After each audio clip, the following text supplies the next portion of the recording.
Hello. Oh, I forgot I still have that thing on. There we go. Hiya, Froggers. I'm so glad all of you are here. Thank you so much for choosing to be here today.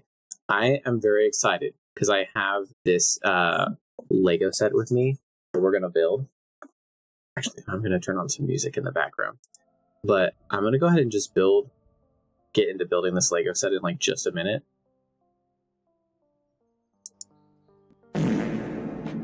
Jeez, thank you. I'm going to go ahead and get into building this Lego set in just a minute.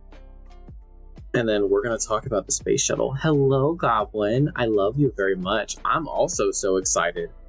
The more that I read into this, the more excited that I got. And so, like, everything that I've learned about the Space Shuttle, a lot of it is new stuff for me.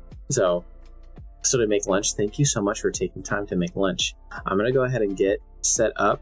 I have a special cam set up today, since Goblin was kind enough to let me use theirs for today. But let me go ahead and do this real quick. Good time zone, Froggers. This is your captain speaking. We're going to be taking off into learning about the Space Shuttle in just a moment. I ask that you have your seatbelt fastened, your seat in the upright position, and your tray in the stowed position, as we're about to learn about some incredible things today. Thank you for choosing Frog Air. Hi, Pity. Hi. I'm so happy to see you. I hope you're doing well. This is going to be wild. There's going to be a part of me that's bigger than my face that we're going to see in just a second. Boop. Oh my gosh, we've never done this before. Do I need to do little ASMR streams or just... Does that actually come through? Today we're going to open the Lego art set with the Space Shuttle. I'm actually really, really excited about this one because it has like all of these different things, because we could make like a little landing pod, we can make a little space person, but also I'm mostly just excited for the Space Shuttle. That's what we're building today. I'm not going to worry about the rest of this. I'm just going to build this part. But yeah, I'm very excited. I also have not opened it, so if I got a faulty set, I will be so sad. If I were at like my parents' old place, then I might be able to go and get like other Lego pieces to build stuff. I also saw this is like maybe a $10 Lego set or something like that. There's a $200 Lego set that's out there that is like a more scaled model of the actual Space Shuttle with like a display stand and stuff like that. And that's wild to me. Whoa. Oh my gosh. Whoa. Oh, they have like a different booklet for each one. That's cool. This is my first time opening this, so bear with me as I'm also excited. There we go. I'm gonna turn this down just a little bit so the music is there. But yeah, I hope you're doing well. It's good to see you. Let's see. I might build these on my own time, but we're gonna build this one. I'm very excited for this. I can't stop watching my hands. I keep thinking about like all of the people that I watch that do like these kinds of videos, and like, hi, and then I'm always like, why do their hands move so much? And now I'm doing, like, my face is here, you can still see me, and I'm still gesturing with my hands more than my face. So okay, wow, this is actually pretty comprehensive. This is a lot of steps. And this is so cool. Hold on, they now have, this is new, I haven't built a Lego set in years. They have a progress bar at the bottom, so you can see how far along you are in the build process if you're like getting close to the end. That's so cool. What the heck? I had no idea. All right, well, let's see what we have. And I'm gonna gotta get the little crinkles there for like a minute. I like how there's only one Lego piece that's so big that it's not in a bag. I'm used to there being like huge amounts of Lego pieces in there. Okay, let's see. And each of these have QR codes. This is fancy stuff. Okay. It sounds tinny? Oh no! Uh-oh. Hold on. Oh no, did it select a different mic? Oh no, am I coming through the cam? Hold on. What's my default? I need to go here into... Wait, where's my settings? Sound settings. Oh, it is! How is that? Is that better? Oh my gosh, it was going through the other mic. I'm so sorry. Hopefully that's better now. Sounds like the same. Oh, I wonder if I need to change it on here too. Give me just 1 second. I'll see if I can go through and fix that. This should be microphone. Okay. Is it doing anything different now? Let me see. Let me see. I will force it to go to the Yeti Classic. So hopefully that's working a little bit better now. Way better? Yeah. Oh, thank you so much. Thank you for catching that and calling that out. I really appreciate it. It usually sounds like, oh, thank you. I appreciate that. I know. I had to set up this other secondary camera and I think it just connected over to it. So thank you so much for catching that and for calling that out. I would not have caught that myself. So I'm realizing I only have about like this much of actual workable space. I wonder if I like... There, I can pull it back just like a little bit. That'll help. That'll help just a little bit. Hi, Jay. It's so good to see you. Things are going very well. I'm so excited. We also, Pity just helped me fix a microphone situation. So it's sounding much better now. And also if it sounds more crinkly, I'm so sorry because the microphone is like right next to this bag. I'm going to try and like keep these bags out of here. But I hope you're doing well, Jay. It's good to see you. Let's see. I'm so excited. I haven't built a Lego set in literal years. So this will be a first for a while. So let's see. Okay, so there's that. Your little camera. It's really nice. You got a nice camera setup. Okay, let's go ahead and get started. So I wish I had a way that I could put the instructions up on the screen so you could follow along with me as if you're like building with me. But I'm just gonna put this together for the most part.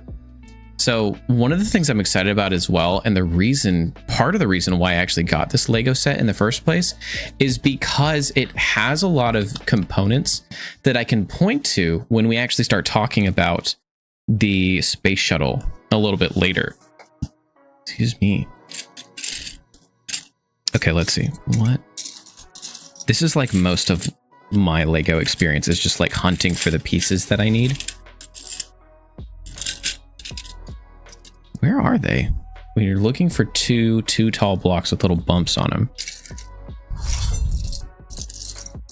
I feel like I don't think I could ever be Steve from Blue's Clues, but I feel like I would do great on Blue's Clues because most of it would just be me going like, where is this? And then all of the kids are like, it's right there. So I would inadvertently fill that Steve from Blue's Clues role. Where are these pieces? Okay, this is like a dark gray. It's a lighter gray from what they're showing. And it's not this. This is something else. Let me see here. What are we looking for? What do we got going on?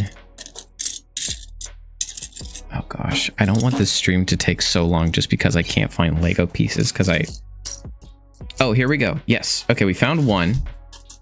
There's the second one. Okay, cool. There's probably only like 2 of these, which is why it was hard to find. We found it. There we go. 1.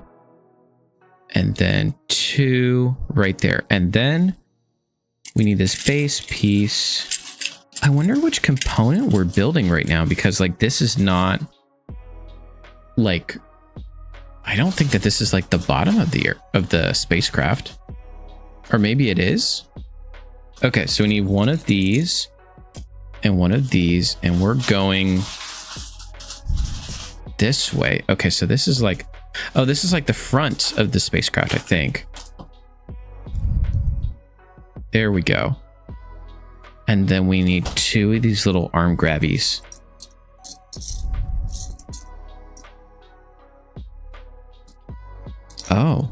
Oh, Oh, these are new. I haven't seen these pieces before. Lego's added so many new pieces over the years. And I remember I was talking to someone a while ago and they were like, I don't like that Lego's adding new pieces because then it removes the originality. And like, I understand some of the sentiment behind it because also like it can affect your ability to make like specific Lego sets. Because you have to have like certain components to do it. But at the same time, like more pieces means more potential creativity. And I dig that. Okay. Also, Lego, this is not a sponsored stream, but you should definitely add me. Okay, let's see. What have we got here? This is also one of the things I love about Lego is that like you can build models of like anything you can think of for the most part. I've never really been like a super creative person to like build like new Lego sets, but like I can usually reinforce or improve designs that I find, and I like that. Peanut butter sandwich. Ooh, tasty. Let's go. Okay, so it looks like so far we've got the bottom part of the orbiter, I think is what we're building. And I think this is like the front, because it's starting to already have that distinct, like, it's already starting to have like that distinct wing shape that you can kind of see on there. Orbiter, I hardly know. Let me, just for you. Nicely done. Orbiter, I hardly know her. Macaroni with chicken strips. Wonderful. All right, there we go. Fantastic. Okay, so here's this. And then this. And we're gonna go here. And then here. Okay. Perfect. Yeah, it's already starting to look like the shuttle. I don't know why I'm like kind of surprised that it's already taking shape, because it's not big at all. This is not a big Lego set. Okay, so we got one, or wait, no, not these. We need the single block version of that. Oh, here's the tail. I'm excited for that. This is always one of my favorite Lego pieces, is the tail. I don't know why, but it always like, every time I see a little tail in a Lego set, I'm like, that's important. Probably because I like airplanes so much. Okay, so we put one here. Okay, we can already see some of the like silica shielding that they've got going on here. The like the black components on there. Okay, let's see. And then we need another one of each of those.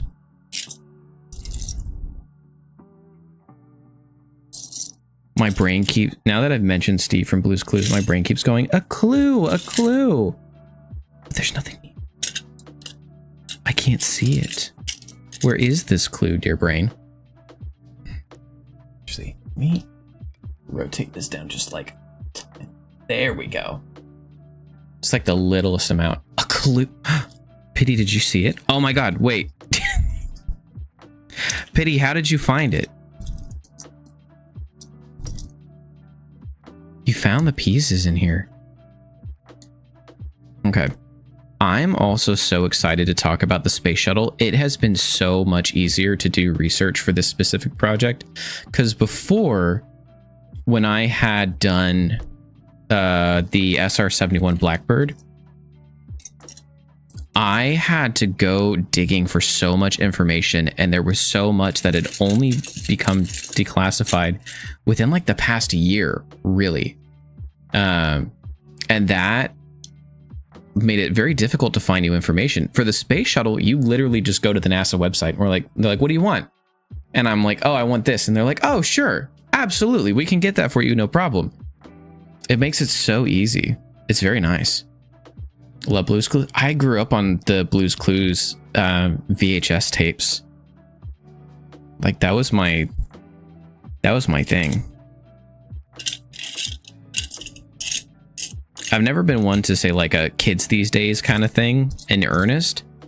Only ever as like a joke. And at the same time, like I feel like there's so many kids that miss out on the magic that Blue's Clues was. Where, wait, what? I need... Maybe I'll find the other pieces first, and then I'll find the ones I need. Okay, here's this piece. And this piece goes here. And then this grabby component goes here. And then I need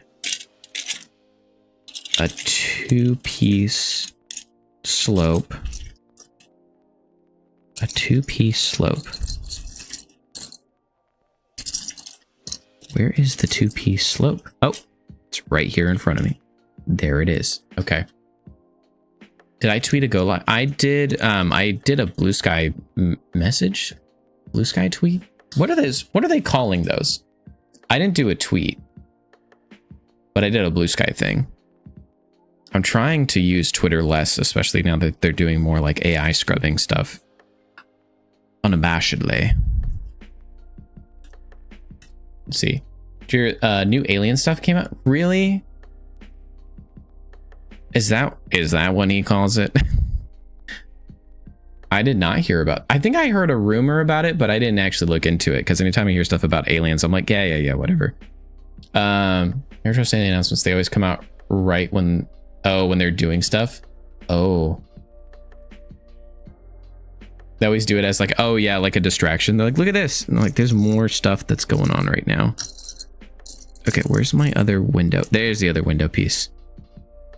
One thing that's interesting about the Space Shuttle 2 is how little window space there is. It's tiny. Teeny tiny window space. Okay, we got the windows on. We're already like a quarter of the way through at this point. See, it's like, it's got the little marker in here. That's cool. Loving Blue Sky so far. Everyone there seems so wholesome. I've liked it a lot so far. It's been a great app for me. I'm hoping that they add some more functionality that I'm used to of like being able to like bookmark different things so that I can come back to it, or like what is it? Prioritizing specific, or like what is it? Putting in like the notification bell so I can get notified for specific messages. So there's that. About the Pentagon talking about UAPs and reports being declassified. Interesting. It's always interesting to me because so much of that stuff coincides with like secret military testing that happens at the same time. Made it and then forgot you made it. It's been a good app for me. I've liked it a lot. Actually, let me put the rest of this orbiter component on here. So we need... No, that's too long. This one, the shorter one.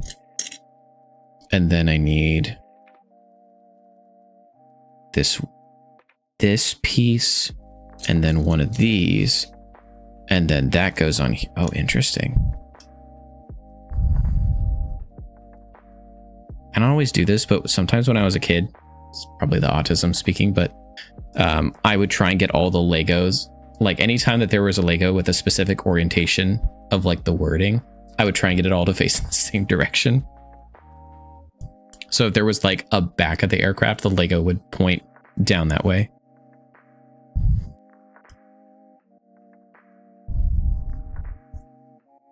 Okay, so now I need 2 more of these. And then 2 more of these. Okay, we're bringing it all together. Look at that. Okay, so then this part's going to come down. It's going to slope. It's interesting too, seeing how they did the shielding on the space shuttle, because so much of it, there are like shielding components and stuff like that, but most of it is on the underside of the aircraft. So it's more set up in that way. Okay, let's see. All I can think about is how much I want to talk about the space shuttle. So part of me, there's like a part of my brain that's like, just ditch building the Lego. And I'm like, but I've been wanting to build this Lego for so long. There's part of me that's like, ditch the Lego and just get straight to the presentation. I'm like, no. There will be time. It will be okay. We will be fine. Oh, here we go. Now we put this thing on. Look at that. Okay, so this is actually going to be pretty decently sized. Look at that. That's like 6 inches or something. Maybe a little bit more. Maybe like 5, 6, 5. Anyway, something like that. That's cool. Ooh. All your actual sets are your brother's. 2 huge tubs of loose Legos. Ooh. I know we didn't have a whole lot of Lego sets unless someone else, like outside of our family, bought them for us, which was very rare. But there was a time when someone like donated, like someone, I felt kind of bad when I learned about it years later, but someone was going through like one of their older sons like stuff because he had gone off to college, and they just gave us 2 giant, like, it was actually really cool. They were like buckets, but they were made to look like big Lego bricks. And they were just full of just loose assortments of Legos. And so we went to town on that kind of stuff. But then I found out later that it was taken without the knowledge or consent of somebody else. And so I did feel bad about that, but they never came back to ask for them. So like, that wasn't my fault. I was a wee babe at the time. But also, parents, don't steal your kids' stuff. Don't do that. Used to get like $5 sets from Target occasionally, but never the big sets. Ooh. The small Millennium Falcon. That's wild. That is wild. I remember years ago, before they actually had an official Millennium Falcon set, someone went online. I was probably to like, I think it was like a Yahoo post, and someone had made their own version of the Millennium Falcon that was built like to scale based on the movies, with like all the different components and stuff that you see in the movies. And they built it by hand. They just did all their research, found all the parts, went to different Lego stores and bought pieces individually and built it themselves before an official Lego set was released. And I remember, I think it was either my dad or one of my grandparents gave me a literal like binder with a printout of that article. Every time I think of that story, I'm like, there's not anything that makes me sound like an old fogey. And then I say that makes me sound old. It was before there was software to model. Yeah. So the person just went through and did it like by hand. I don't know if they ever got contacted by Lego, but I remember like shortly, like a few years after I saw that, they released an actual Millennium Falcon Lego set. Those things are always like $500 or more. It's so much. It's so many dollar. I don't have the kind of money for that, but maybe someday. Maybe Lego will sponsor me and they'll send me a Millennium Falcon and I'll build it on stream. That would be nuts. That would take so many streams. I don't know how people build things without instructions. That's something that I can't do. Like, I can do some simple stuff, but like, that's so much planning and time and like researching stuff. And also at the same time, I never know how people build like the farms they do in Stardew Valley. $850. Oh, good gracious. That's so much. Holy moly. I'm tempted to look at this right now though. Can I? Oh wait, no, it won't even let me look at it because it broke.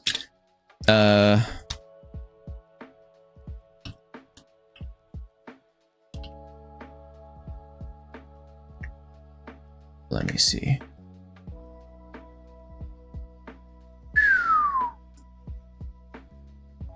It's how much? $850.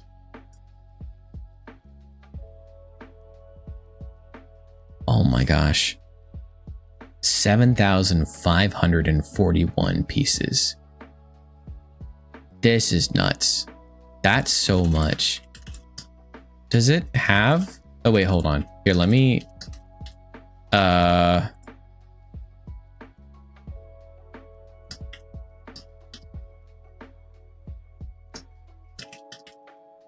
me do that. This is 7,500 pieces. That's so many. But like, look at the detail on this thing though. They've got all like the exclusive minifigures. This comes off. Oh my goodness gracious. Oh, they don't have the original satellite dish. They have like one of the newer ones. Oh, this must be for... Oh, they have like different components so you can change the Millennium Falcon for whatever movie it's in. That is wild. 22 by 33? That's huge. Oh my gosh. And it's gigantic too. Well. Oh. Remember, first paycheck at full-time job at 17. Spent all 400 on the Lego Atlantis sets? Oh, that's sick. I know, that's huge. Isn't that the one Harrison Ford dropped? I'm 90% certain this is the one that Harrison Ford dropped. Which, if anyone could, it's him, you know. That is wild. That is wild. There's like a video out there, or pity, there's a video of Harrison Ford dropping a Millennium Falcon Lego set. All right, let me close that up. Otherwise, I'm going to keep looking at it for the rest of the day. Someone's showing a massive Lego, and he dropped it and almost fell out of his chair. Yeah. Yep. I mean, out of anyone who could, it would be Harrison Ford. Okay, let's see. This needs to go. Oh, now we're getting to the rest of the wing components. Here we go. Wings. And wings. There we go. Would they expect he's withering away? I mean, wow, look at that. That wingspan dramatically increased. Okay. I want to be clear. I'm not trying to distract from other conversations that are going on. I'm just genuinely excited about this stuff. Whoa, this is cool. He's like 100. I know he's like in his 80s or 90s at least. Excuse me. I think he finally had to stop flying after that last accident that he was in. He used to be like, I think he's still like a spokesperson for like the Young Eagles Flight Association, if I remember correctly. Inspiring young people to become new pilots everywhere.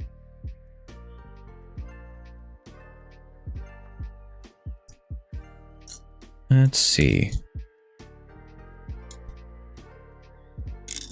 Ah.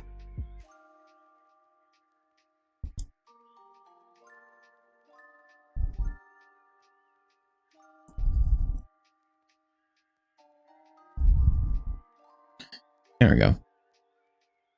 Hello, Frederick said, oh, thank you. I'm glad you finally get to put this together. Me too. I'm excited for it. I'm glad to be here. I'm glad that we get to do this. Okay. This part's completed.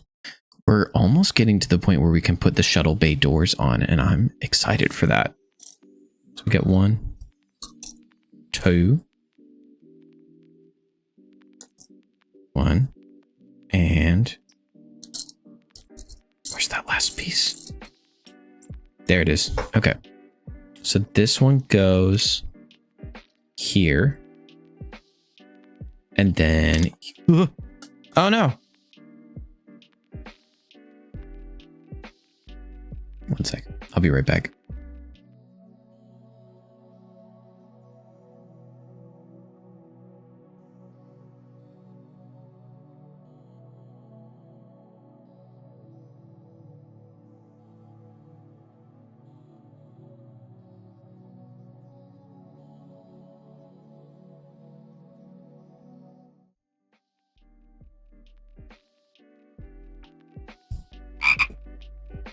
Okay, we're back. Sorry about that.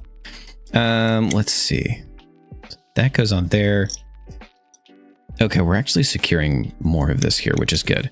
These wings felt kind of flimsy for a sec before I put these other components on. Can't have the space shuttle breaking apart on re-entry, can we? Okay, so let's see. We'll do that. And then we'll do this.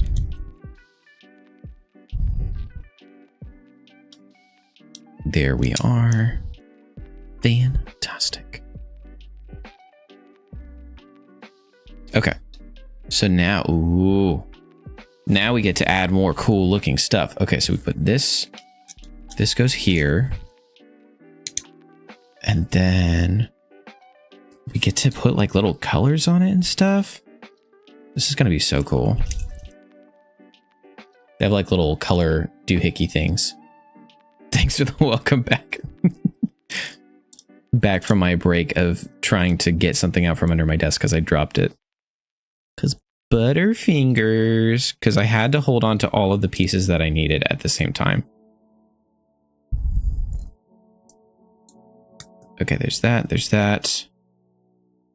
There's 1 and 2. There we go.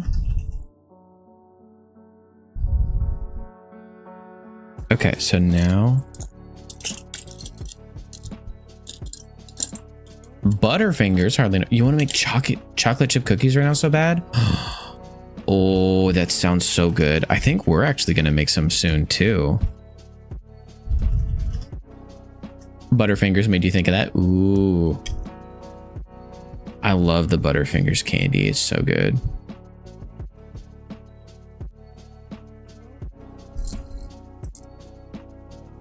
Oh, yeah, we did get stuff to make chocolate chip cookies. I'm so excited for that. It's cookie baking season. As soon as it gets cold enough, we're not like overheating our apartment every single time. It's cookie baking season.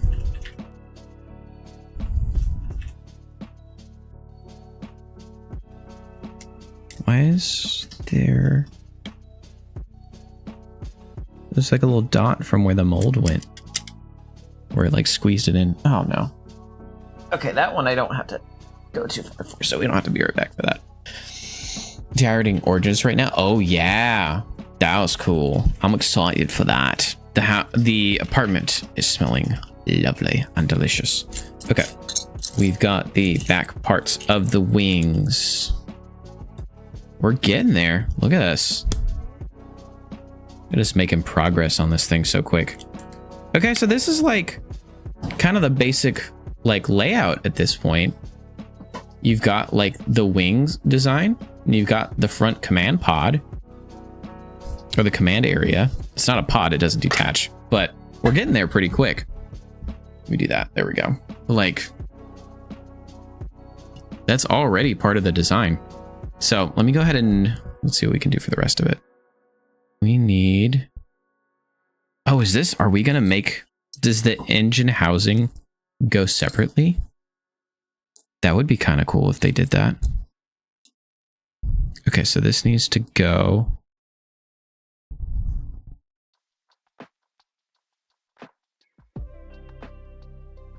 Where's this going?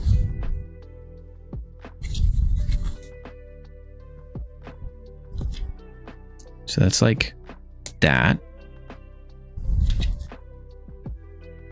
And then this. This is going to be the engine housing area, I think. If my knowledge of the space shuttle is correct, which it should be at this point. With how much studying I've done, let me tell you.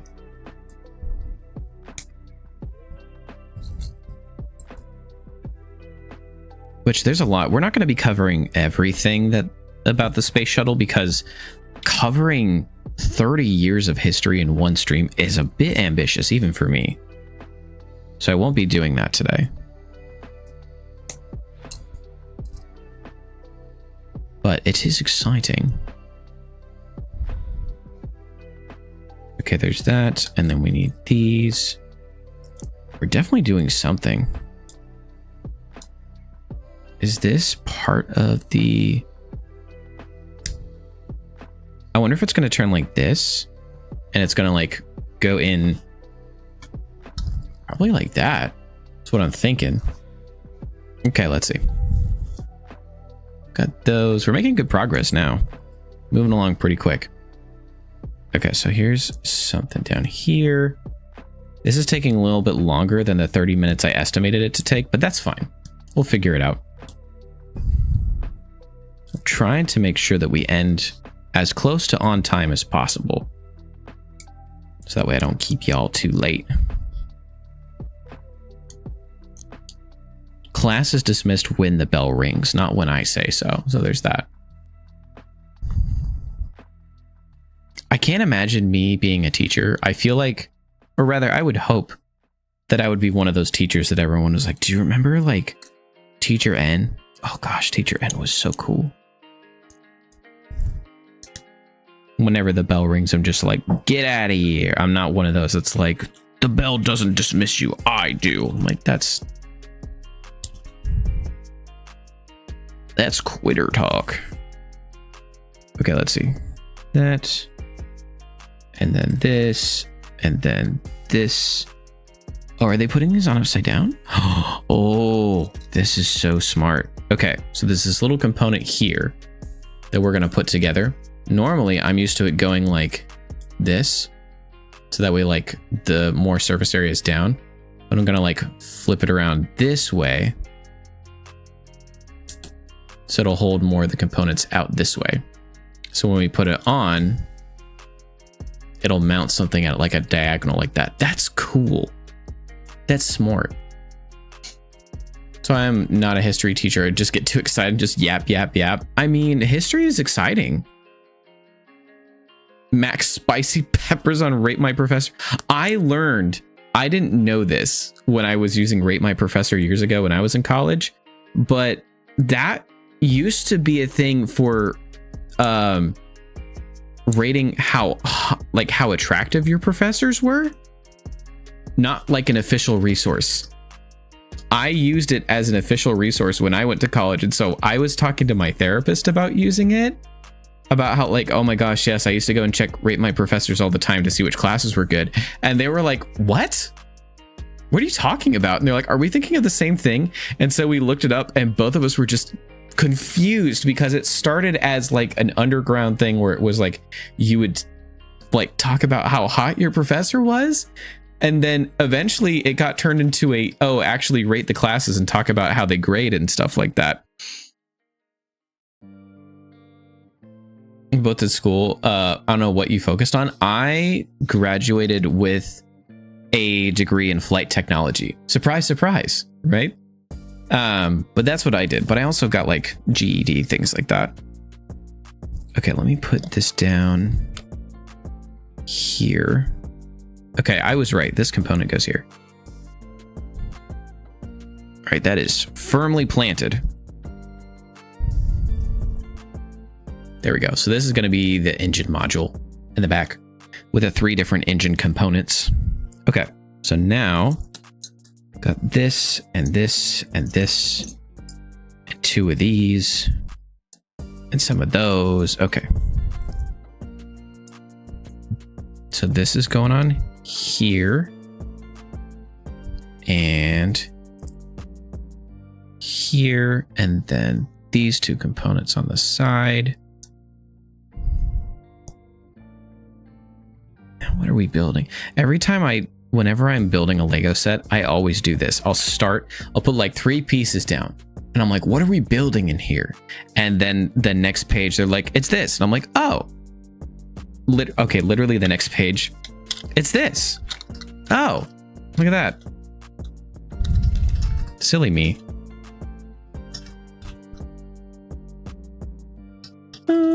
This is so cool too. It has like a little like glowing spot where it puts it. Never finished the BA. I feel like so much, like, finishing college is important in many aspects, and also at the same time there's such a huge emphasis that is put on it that like it loses a lot of importance for many people. Let's see, so there's that. I still think it's very cool. I also think that people should be paid to go to college instead of the other way around.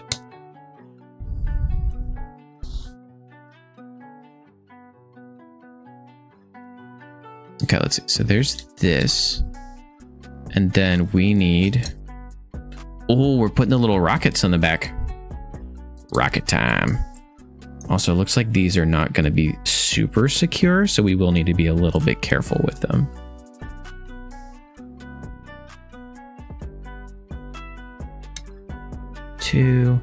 Unlike the Space Shuttle rockets, which were very, very secure. Those are actually put in place.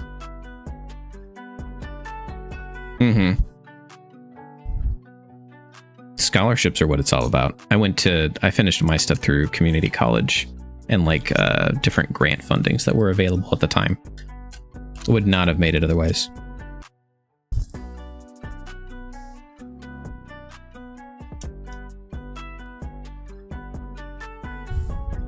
There we go. Okay, there is that. Oh, yes. Okay, so now this is really actually starting to look like the space shuttle. Look at that.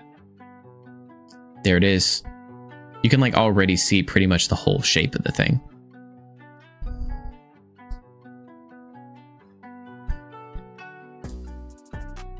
There it is.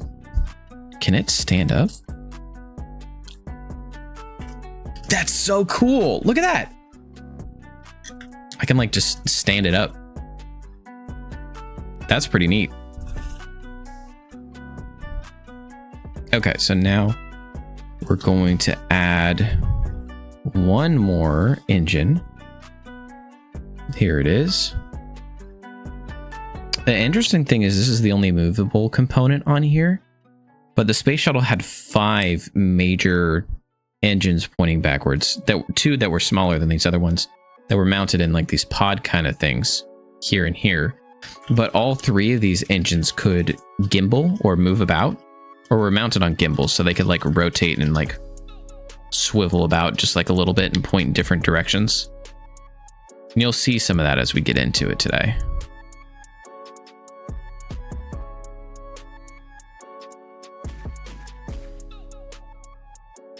Okay. Put it up at a slight angle because that's more accurate. Prefer community college over state college. Can't handle working in school at the same time. It's one of those that I feel like that shouldn't have to be a thing. You shouldn't have to choose between like working and schooling, you know? Okay, now we're getting into some interesting stuff. Let's see. So this is this. We need 2 of these. We need 2 of these, 2 of the gold pieces. And then what? And then we need 1 of these. And 2 of... I've never seen these components before. Huh. I've never seen that before. So let's see. So now we need to do this. And then we'll put this facing outward. 2 dots facing that way. And then another one on top.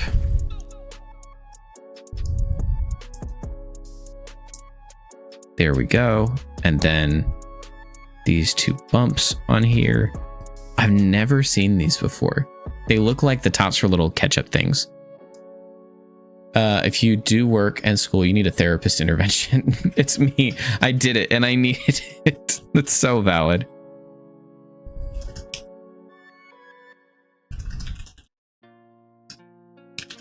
There we go. Look at that. It's got like little jaws. Chomp.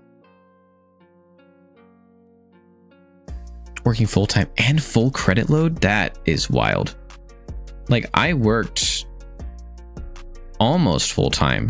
The only reason I didn't work full-time was because the company that I was working for didn't want to pay me benefits. So I was basically working full-time, but not getting paid full-time hours or full-time benefits, and then going to school full-time. That was nuts.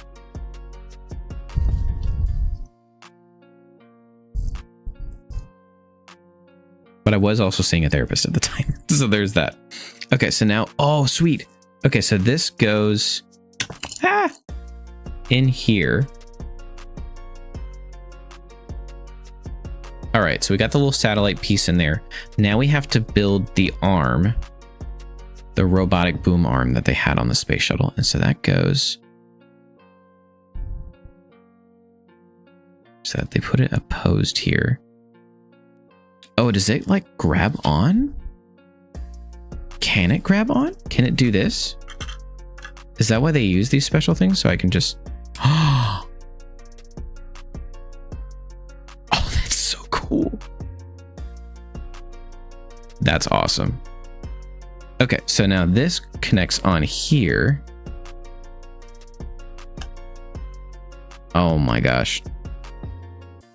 That is so cool. Look at that. You can like...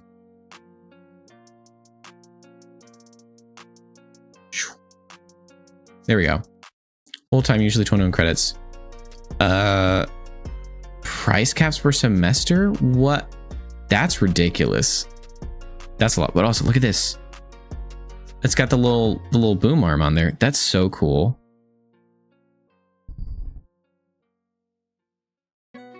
Nice. Okay. Let's see if we can finish this up here. Okay, so there's that connecting piece. We've got the boom arm in place and it can connect. So now, oh, that's right. We need the bay doors. Of course. So we're doing 2 of these, 1 for each side. So we've got to do, what is this? Got to do 1 each of these. 2, 3, and 4. And then we got to do that again. 1, 2, 3, 4. There we go. 1, 2.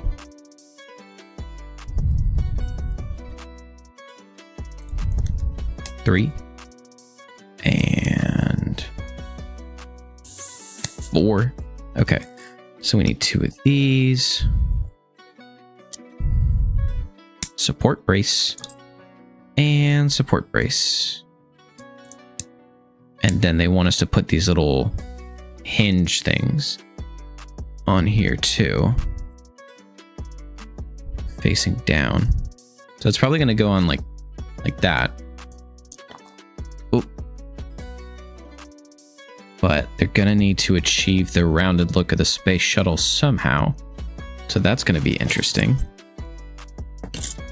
We're very close to finishing this up, and then I might take like a very short break, and then we'll get into the space shuttle, which I have so many pictures and video presentation stuff for this. I didn't even end up using all of the source material that I found. I'm so excited.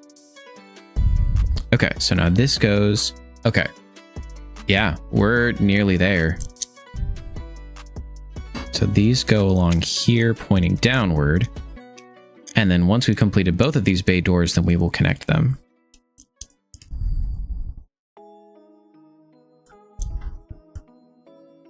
Okay, so that's 1 door.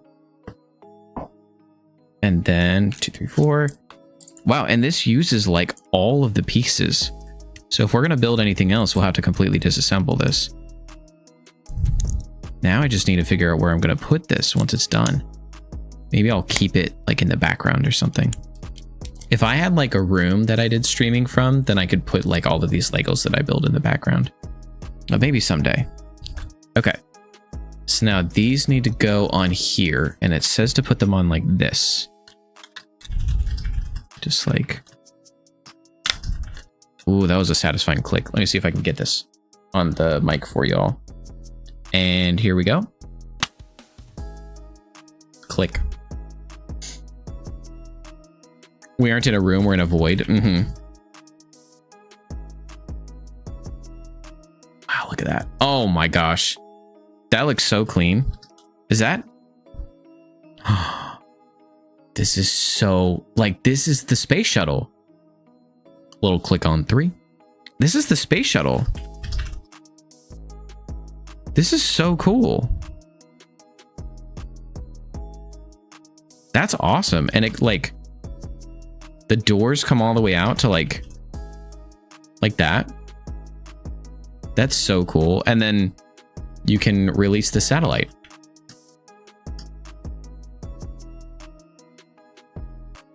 Oh, you can release the satellite? Question mark? There it is. Oh, look at that. It's literally the space shuttle. That's so cool. This is so awesome. Okay, I'm going to be using this during the presentation today as like a prop for sure. That's so awesome. Okay, now we got to do a little bit of cleanup. And we're almost at the 1st hour break. We're going to be going for at least 2 more hours. I'm hoping to finish up in 2 hours thereabouts. But I'm very excited to share about the space shuttle with you all. There we go. Look at that. Frog keycap? Oh yeah. This little goblin got this for me. Look at this little guy.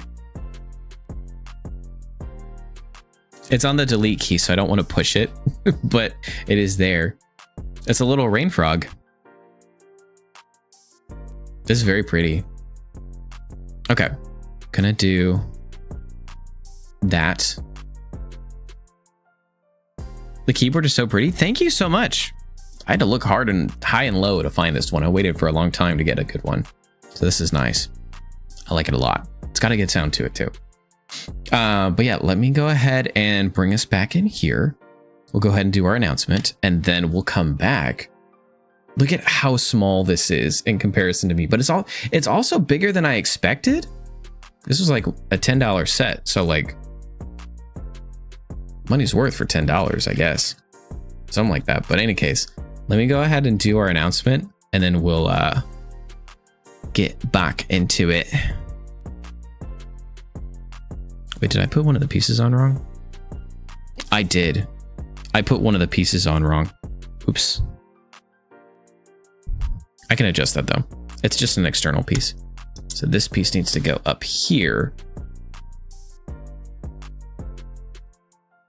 So that way it's not leaving part of the cockpit exposed. We don't want that. That looks so much cleaner. Oh yeah, that's right. That's more correct. Okay, I'm gonna fold this up and put this back down. Put the little satellite to sleep. Look at that.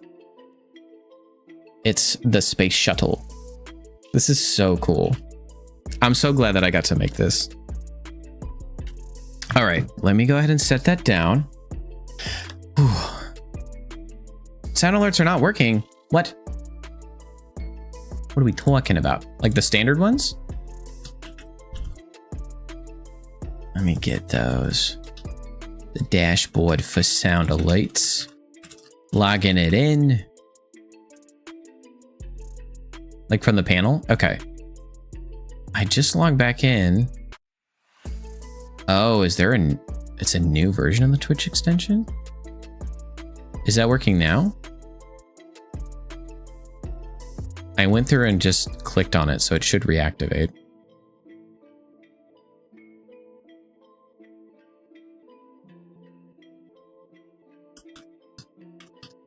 Unless it's something completely new, in which case, ooh. Still says could not send. Okay, let me go to twitch.tv/end the owner real quick. And I'll file a complaint and see what's happening. Let me look. Rewards. How do I do this again? Has to do with extensions, I think. My extensions. Sound alerts. Is there a new one? Let's see. Sound alerts is on.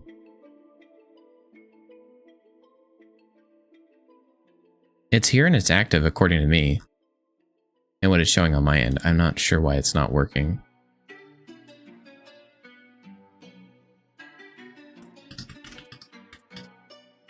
But I can deactivate that one.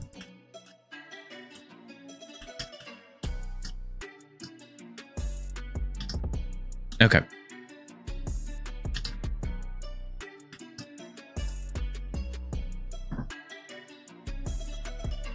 Says it for all of them. Oh no. That one still works. I might just need to move all of the sound alerts over to like my actual computer. I don't know why those are not working because I went through and did it. Yeah, no, I got you. I know which ones you're talking about. Froggy? Thank you for that. All right, let me go ahead and do our announcement. We'll go ahead and take a short break. We'll come back for more.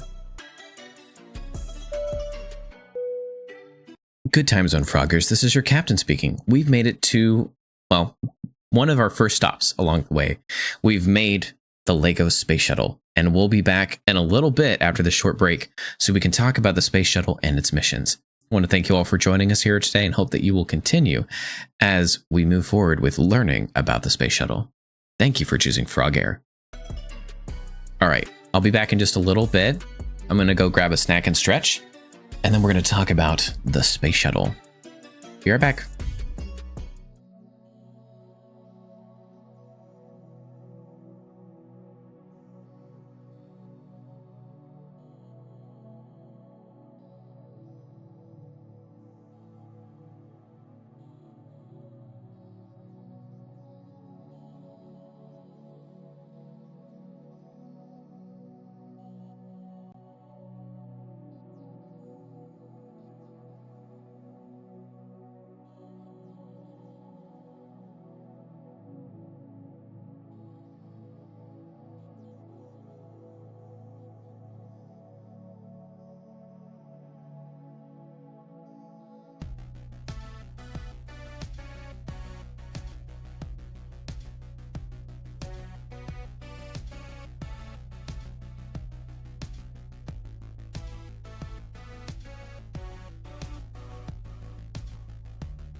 welcome back.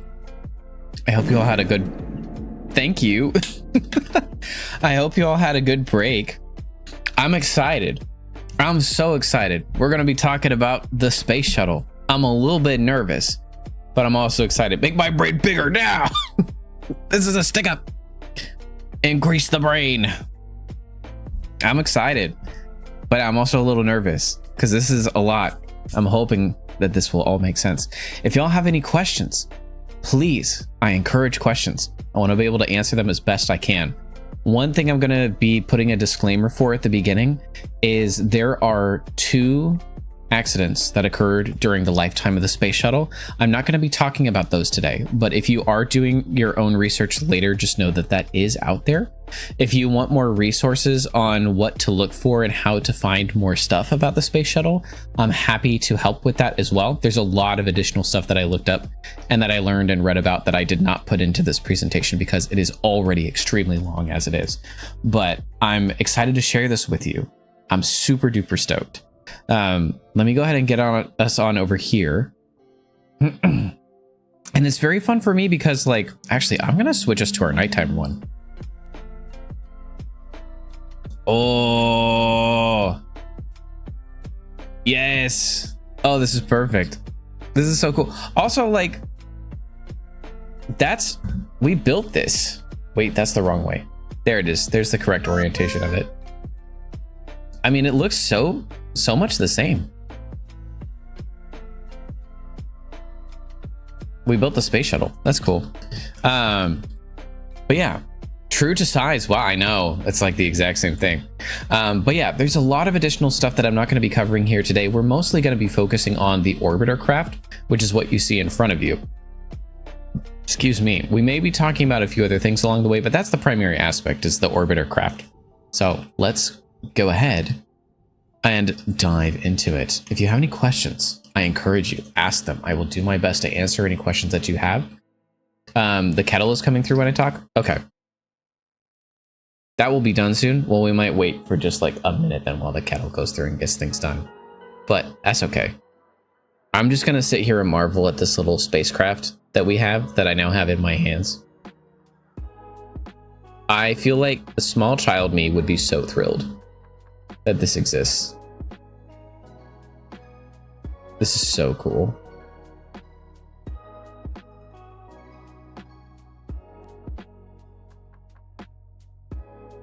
It's so awesome.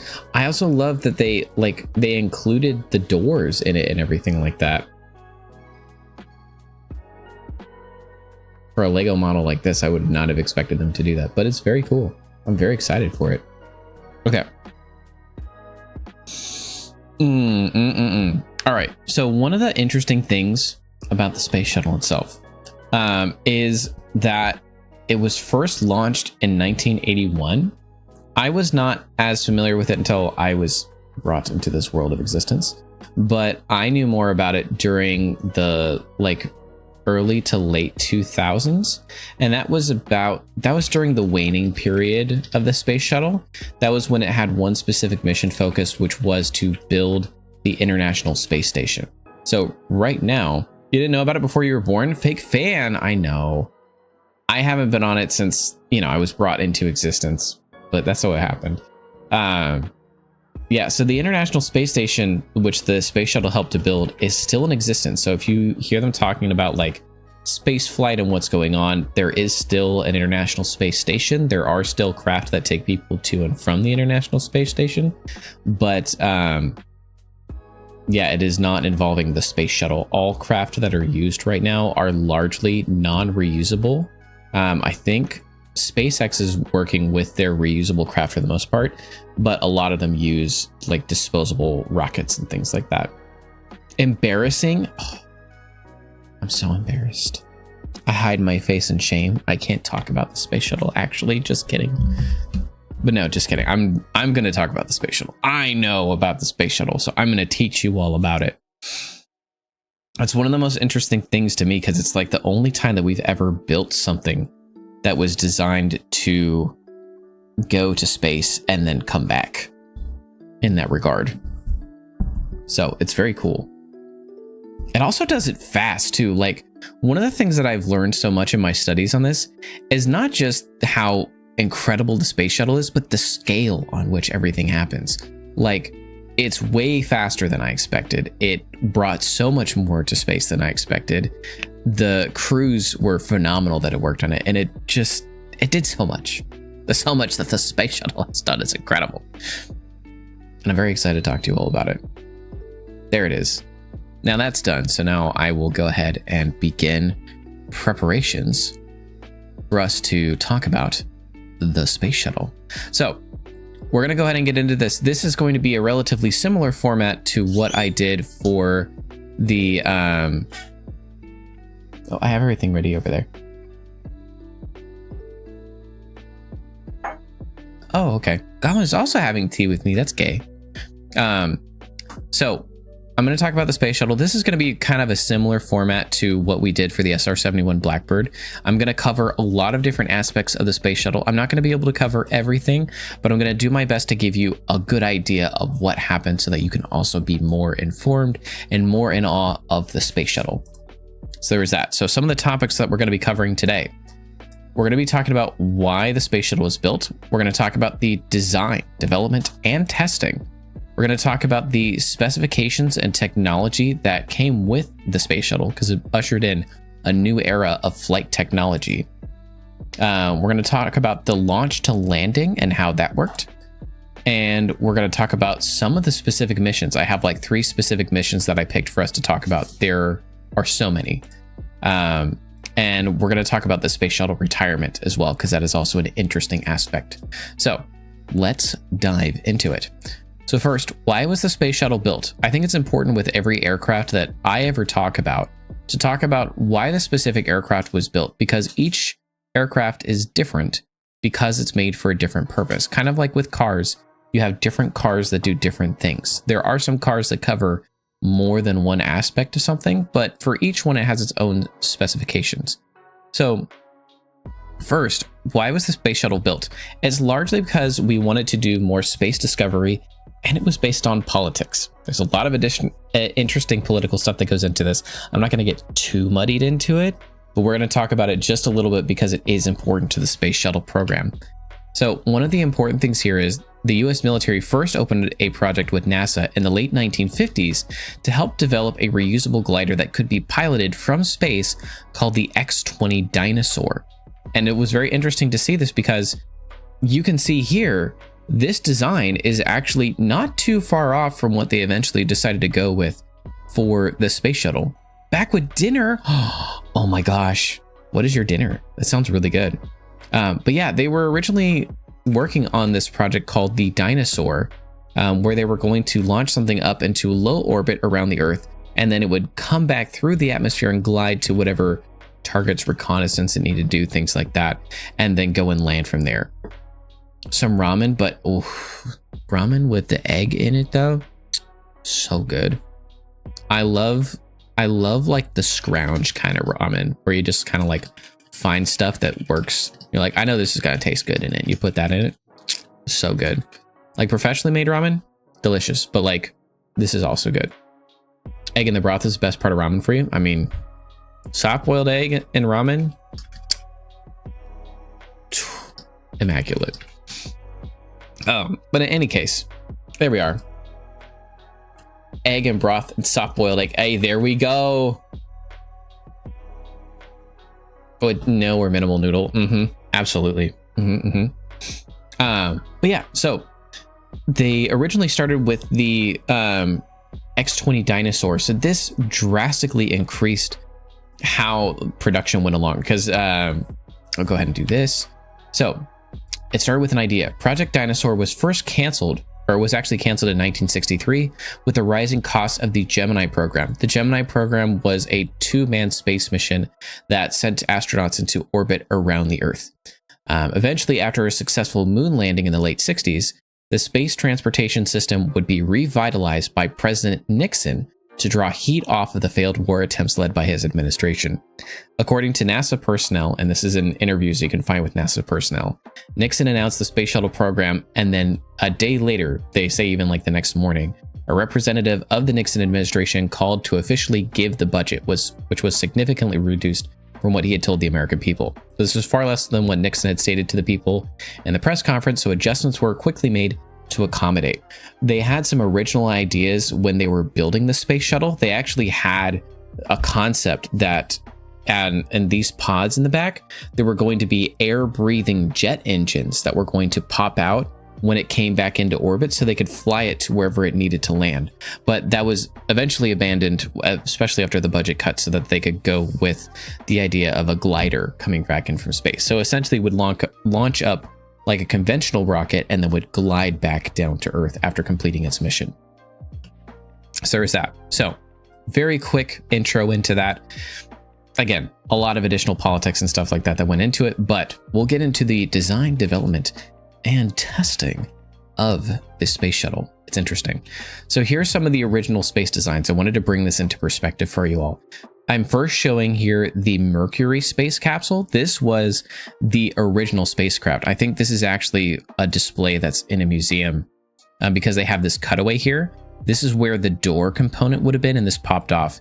One of the things that was actually really interesting is that I'm very familiar with this because growing up, there was a mentor and friend of mine who actually worked on the movie The Right Stuff.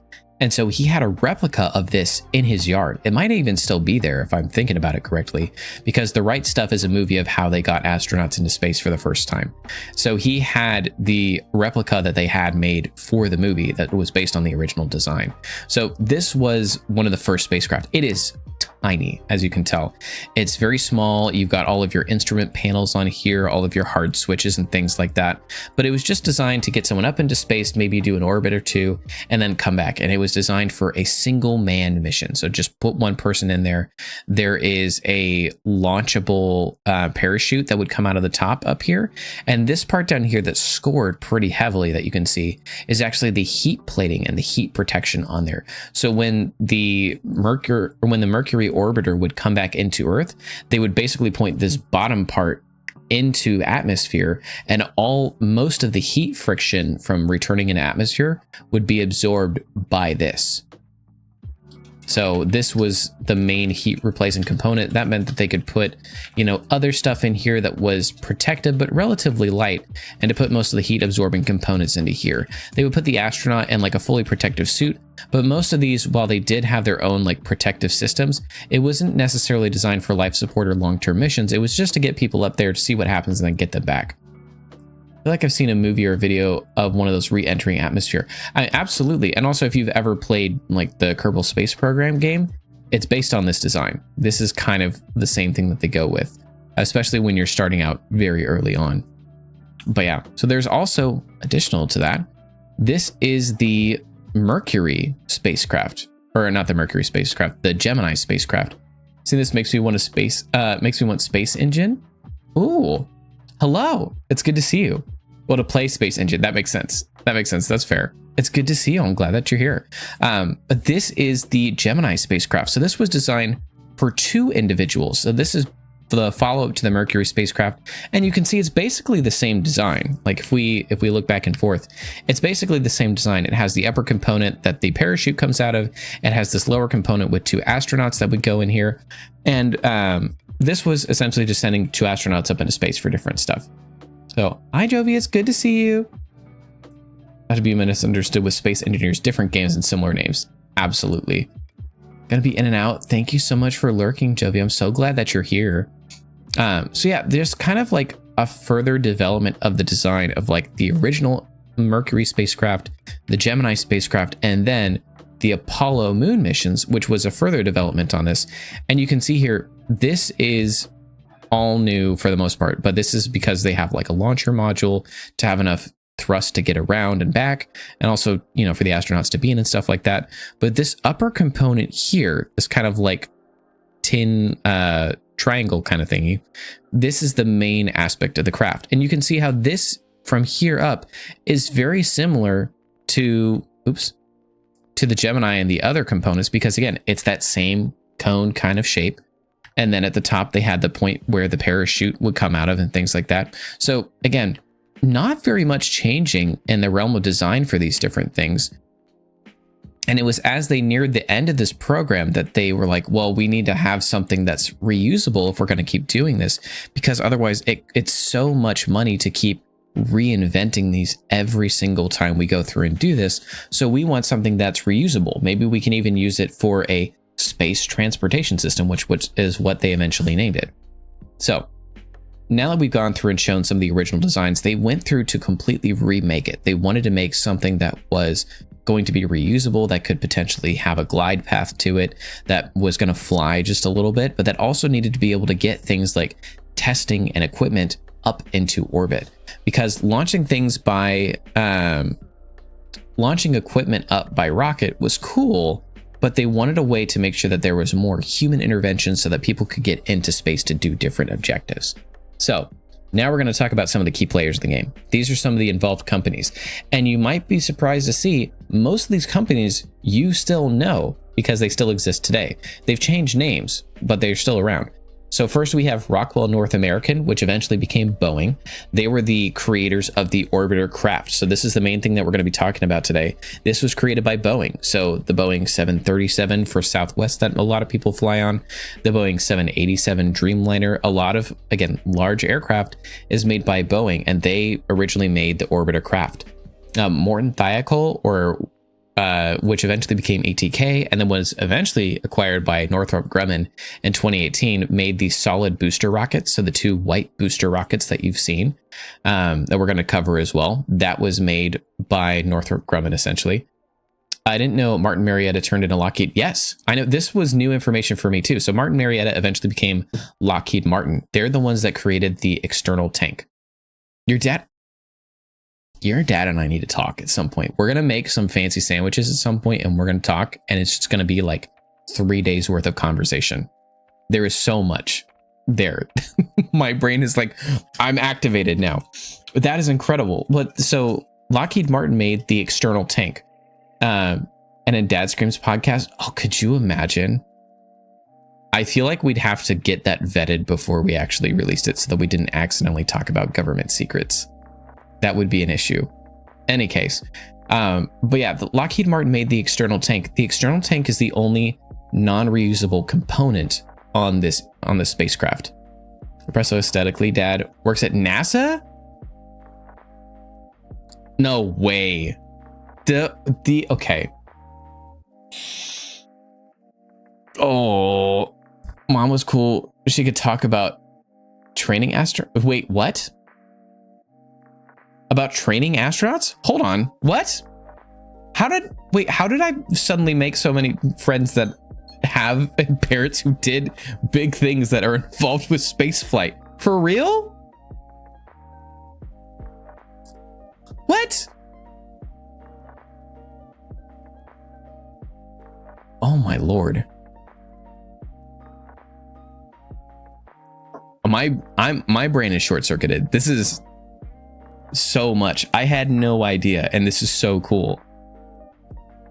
Oh my gosh. Hey, that's cool. I don't know what your relationship is with your mom, so I want to be respectful of that. And also, that's a cool job to have. A friend of mine that I grew up with actually worked in the NASA Control Center for a little while. That's my claim to fame with that. Because I remember years ago, he was talking about like different stuff and was like, I don't know, there's like this potential for me to go work for NASA. And I was like, take the job. Do it. Go work for NASA. And he was like, I don't know, I'm not sure about it. And I'm like, please go work for NASA for me. Like, even if it's not for you, do it for me. And he did. And he worked there. He might even still work there as like one of the controllers in the main room. She managed Eileen Collins and her team? And then I know. Oh. That's so cool. I'm ready for tea. Oh, thank you. Thank you very much. Goblin Goblin has made tea for me to protect my throat as I'm speaking.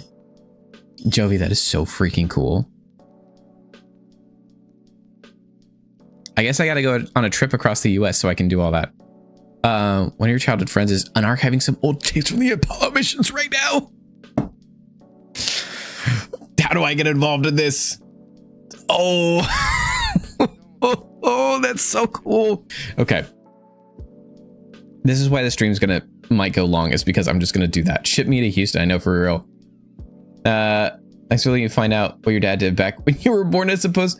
Assumed it was boring physics. I mean, oh. Wow. Back to chores. All right, bye, Jovi. Thanks for hanging out for a bit. Hope you enjoy your lurk. But yeah, there's so many interesting things that happen. So maybe your dad was involved with some of the Lockheed Martin external tank stuff for the space shuttle. Who knows? I don't know if he'll ever be able to talk about it, because I'm sure there's like NDAs that are still in effect, but I don't know. The space shuttle is one of the most interesting projects for me, because like so much of it is so forward facing and press related. It's one of the only times that I've seen something of this magnitude that has so much publicly available information. Getting old enough, he just doesn't care. Oh no. Okay. Well, maybe we got to talk at some point. But yeah, I will continue going with this. So Lockheed Martin made the external tank. It's the only component on the craft that was largely changed over the years, because it was the only component that was completely disposable. So they used it. Once the orbiter craft detached from it during takeoff, then the fuel tank would fall and would burn up in atmosphere. So then they just make a new one every time. The last main company that was involved with this was Rocketdyne, which eventually became Pratt & Whitney. They made the orbiter engines. So it's interesting because Boeing made the craft and Rocketdyne made the engines that were inserted into the craft that then ran on the fuel that Lockheed Martin provided. So it's very interesting. It was these four major corporations working together under the supervision of NASA to create this masterpiece. So it wasn't any like one specific organization. It was so many different moving parts. And ultimately, it ended up bringing so many people together as a result. I think that's one of my favorite things about the space shuttle. It's a story of collaboration and connection, that there was so much that was shared. There was so much trust that was built between the different teams in NASA to be able to make something like this possible. And that to me is phenomenal. It's incredible. It's so cool. So we'll continue on. So we need to talk about the mission objectives here for the space shuttle. And also, isn't this just a beautiful picture of the space shuttle Discovery as it's flying over the Earth? It's so cool. Hi, May. It's so good to see you. I hope you're doing well. I hope you're doing well on the Sunday. So some of the mission objectives, we talked about them a little bit because I got excited and ahead of myself, but they were focusing on reusability, on the payload carry aspect, and also on scientific testing. Those were some of the main components there of just ensuring that they were able to reuse it, that they were able to carry an amount into space, and that they were able to do scientific testing with this craft. Okay, just EP, that's so fair and valid. I'm very happy to see you. Okay, so how were these mission objectives completed? I'm very excited to talk about this. The Space Shuttle program saw 134 missions completed. So that's 134 launches into space where the missions were completed. It was 20,952 Earth orbits. So they went around the Earth almost 21,000 times. 537,114,016 miles traveled. So much distance covered with these craft. They had 852 crew members during the lifetime of the Space Shuttle program. And I hit back accidentally. And in total, they spent 1,320 days, an hour, 32 minutes, and 44 seconds in space. It is a lot of time. So that definitely shows the reusability of the aircraft and being able to get things done. The Space Shuttle conducted many low orbit tests, brought and returned astronauts and cosmonauts to the Mir space station, and almost entirely built the International Space Station. I'll have some more facts on that later. So the Space Shuttle was able to not only complete, but exceed its mission objectives in the original study aspect of it, which is incredible. This is one of the few times that I've seen a craft that has had such a wide range of usability. And it's not only due to the craft, but also to the teams that work together on this, not just the companies involved, but every individual crew that was involved in the space shuttle flight was phenomenal, incredible, and very well trained as well.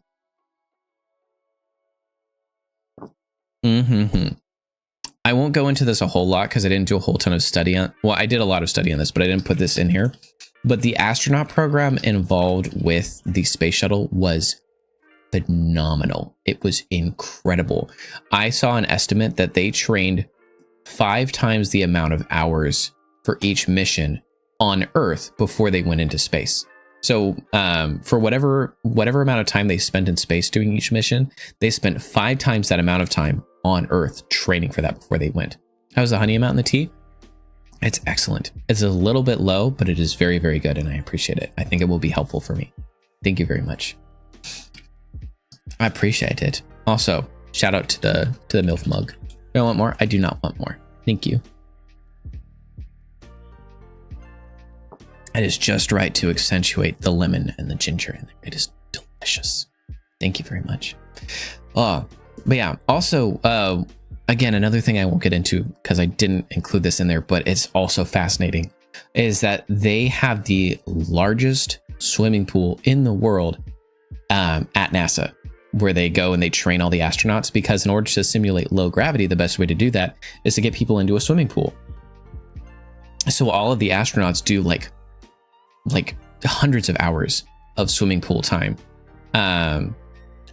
before each mission, just practicing each scenario and stuff like that. It's so cool to look at. Jovi, stop flexing on me that you've actually been there.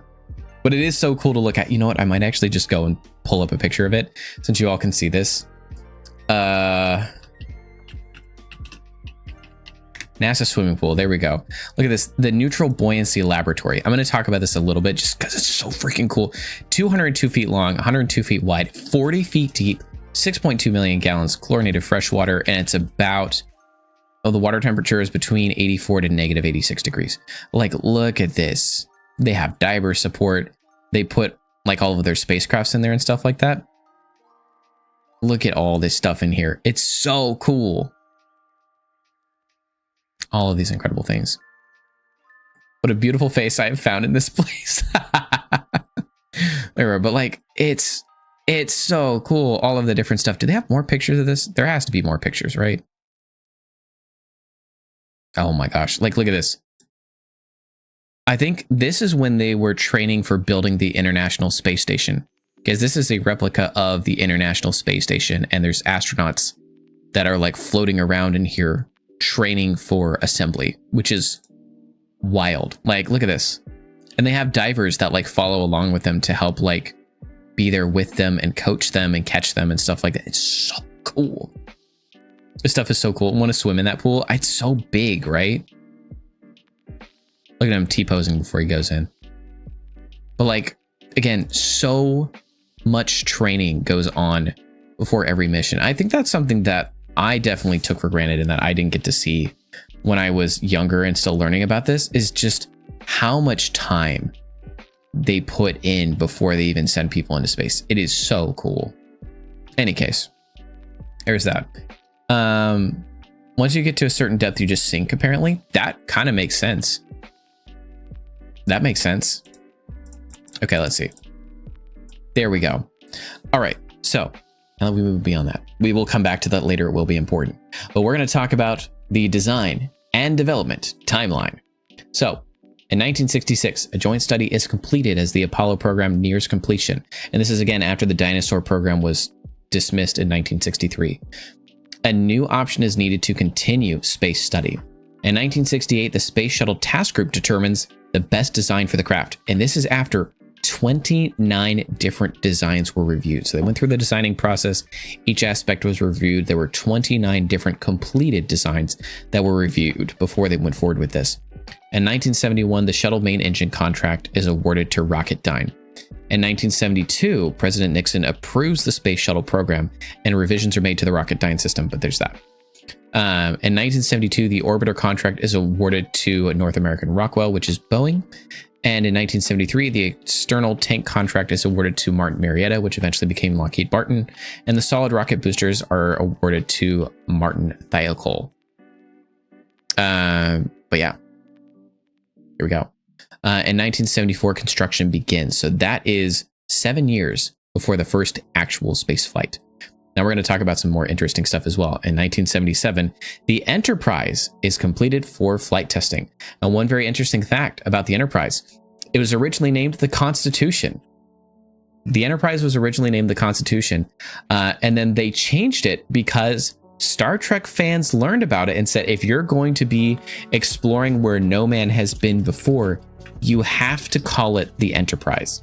So there was a huge fan write-in competition, or not write-in competition, there was a huge fan write-in event, and they actually flew out the cast from the original Star Trek series to go and meet when it was announced that they were going to be changing it from the Constitution to the Enterprise. So the Enterprise was named as such because of fan interventions. Yes, thank you, Lucille Ball, for Star Trek. We really appreciate it.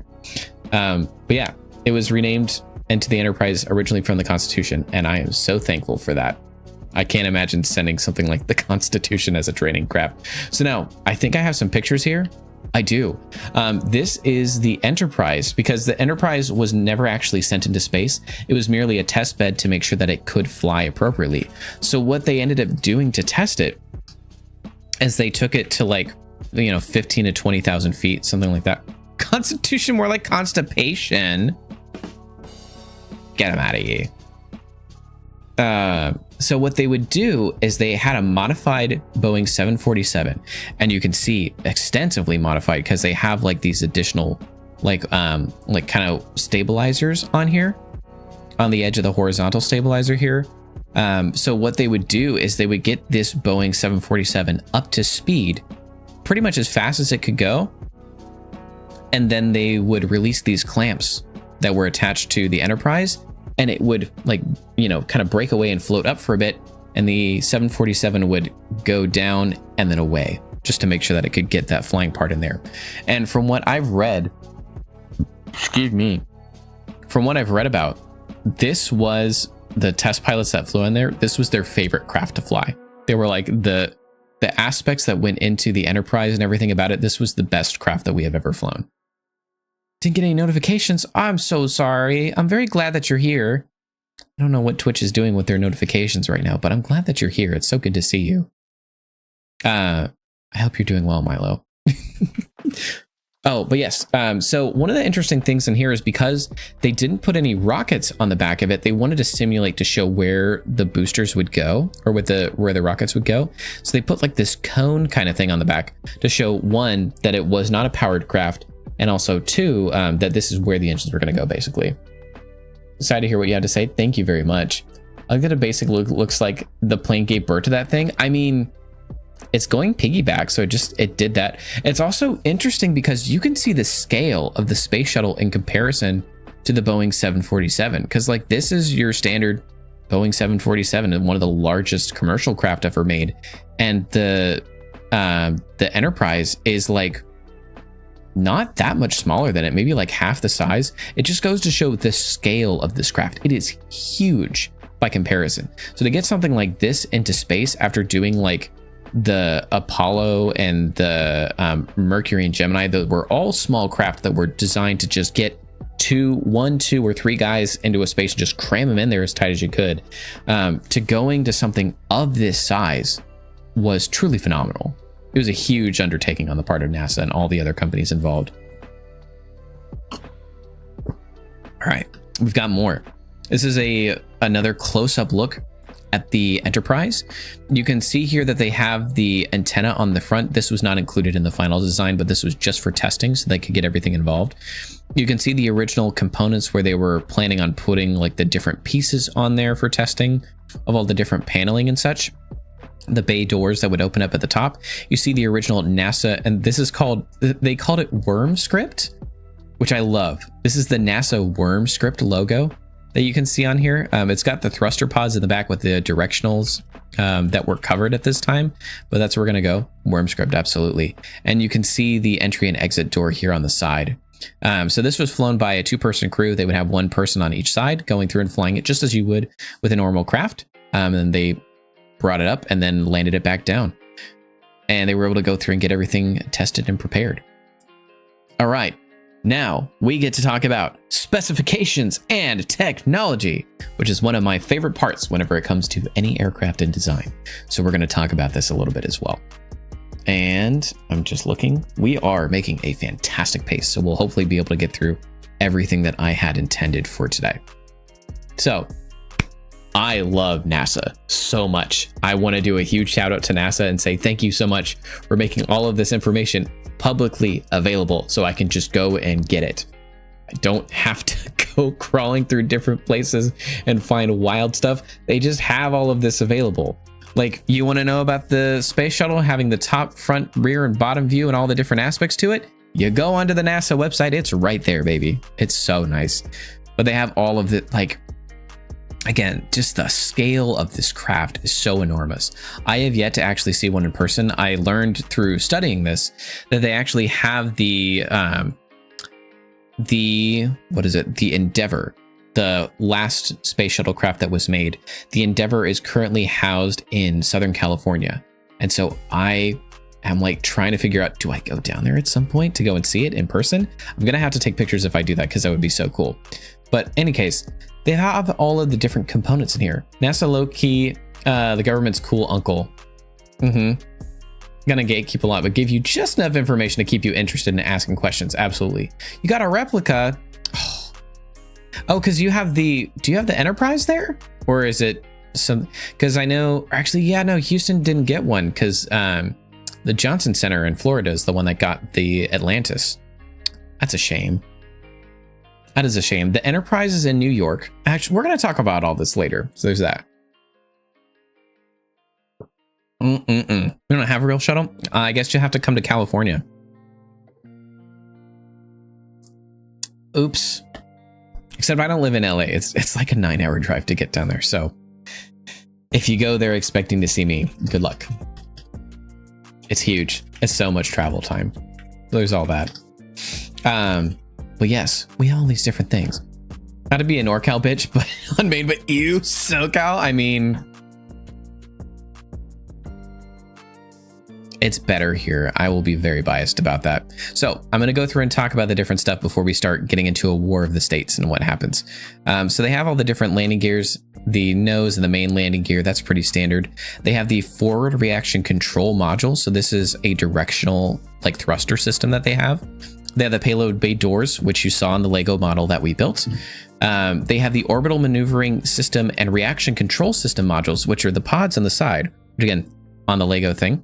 The interesting thing to me is that this rudder is also a speed brake. So I think you'll see it in one of the examples that I have, but the rudder not only was for vertical stabilization and for directional control, but once they got down to a specific point, it would split and fold out.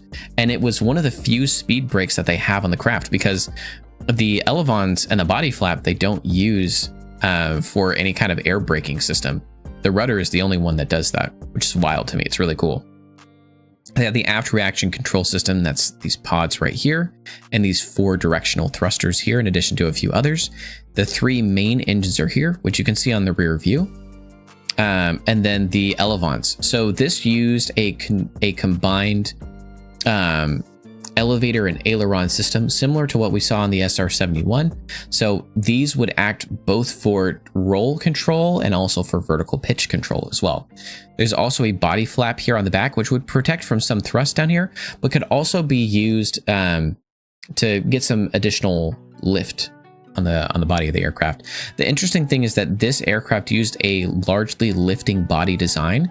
So a lot of the lift was generated not only from the wings, but also from the body of the aircraft as well. Because they were trying to make it so that this is the only aircraft that I've ever seen that was designed to go into space, to go at hypersonic flight. So anything above Mach 5, which is ridiculously fast. This thing went, I think, Mach 25 was the calculation that I saw. Mach Jesus, essentially, to go at supersonic speeds. So anything between Mach 1 and Mach 5, and then subsonic speeds. This is the only craft that I've ever seen that does that kind of thing. Mach 25, when you start orbiting the Earth, you go really freaking fast. Can't even comprehend Mach 25. It's like 17,500 miles an hour, which is ridiculous. they actually go through and show like a more comparable calculation for stuff like that. But one of the things that was interesting is when the NASA pilots were talking about when you're like coming back in for re-entry, you would pass across the Earth. How many football fields is that? I don't know football fields, so I can't give you a good comparison, but we'll have some good comparisons later when we talk about it a little bit more. Any case, I will continue. So we'll talk about some of the general specifications in here. The crew was 2. It was a commander and a pilot, and they could carry up to 6 passengers on there actually. So up to 3 mission specialists and 3 payload specialists usually. And let's see. The length of the craft is 122 feet. Wingspan is 78 feet. The height is 58 feet, and the wing area was about 2,690. Anyway, there's a lot of other things in here. The main thing I want to show here is that the empty weight of the craft 171,000 pounds, which is wild. The max takeoff weight was almost like, what is that? It's like 70,000 pounds more than that, which is wild. It's so much weight that they could put on the aircraft. The cargo bay dimensions is 60 by 15 feet, which is pretty decently sized or something like that. And then the power plants of the aircraft, it was 3 of the Block 2A RS-25 liquid fueled rocket engines. So that's the 3 engines you can see on the back here. And then they had 2 Aerojet AJ-10 and 190 liquid fueled rocket engines. And those would be in these pods right here for the final orbital thrust components. That's a lot of elephants. It sure is a lot of elephants. All right, let's talk about some performance specifications on here. The maximum speed on this craft, 17,320 miles an hour, which is really freaking fast. It's so, actually, you know what? I'm going to do the math right now for you. Because if we do, what is that? Let me get my calculator. It's 17,320 miles an hour. If we divide that by 60 for each minute, what is that? It says 288 miles per minute. Hold on. I'm going to run that again.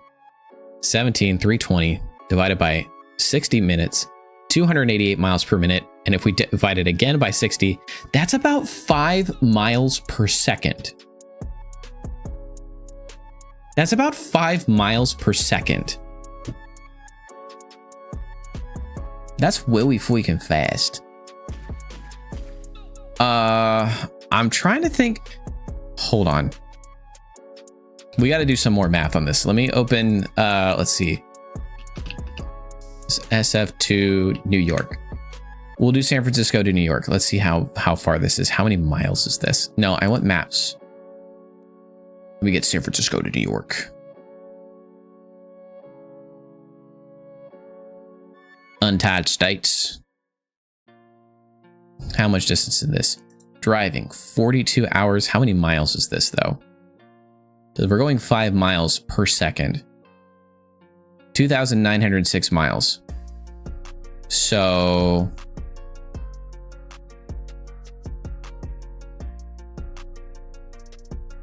2,906 divided by 5. That's not right.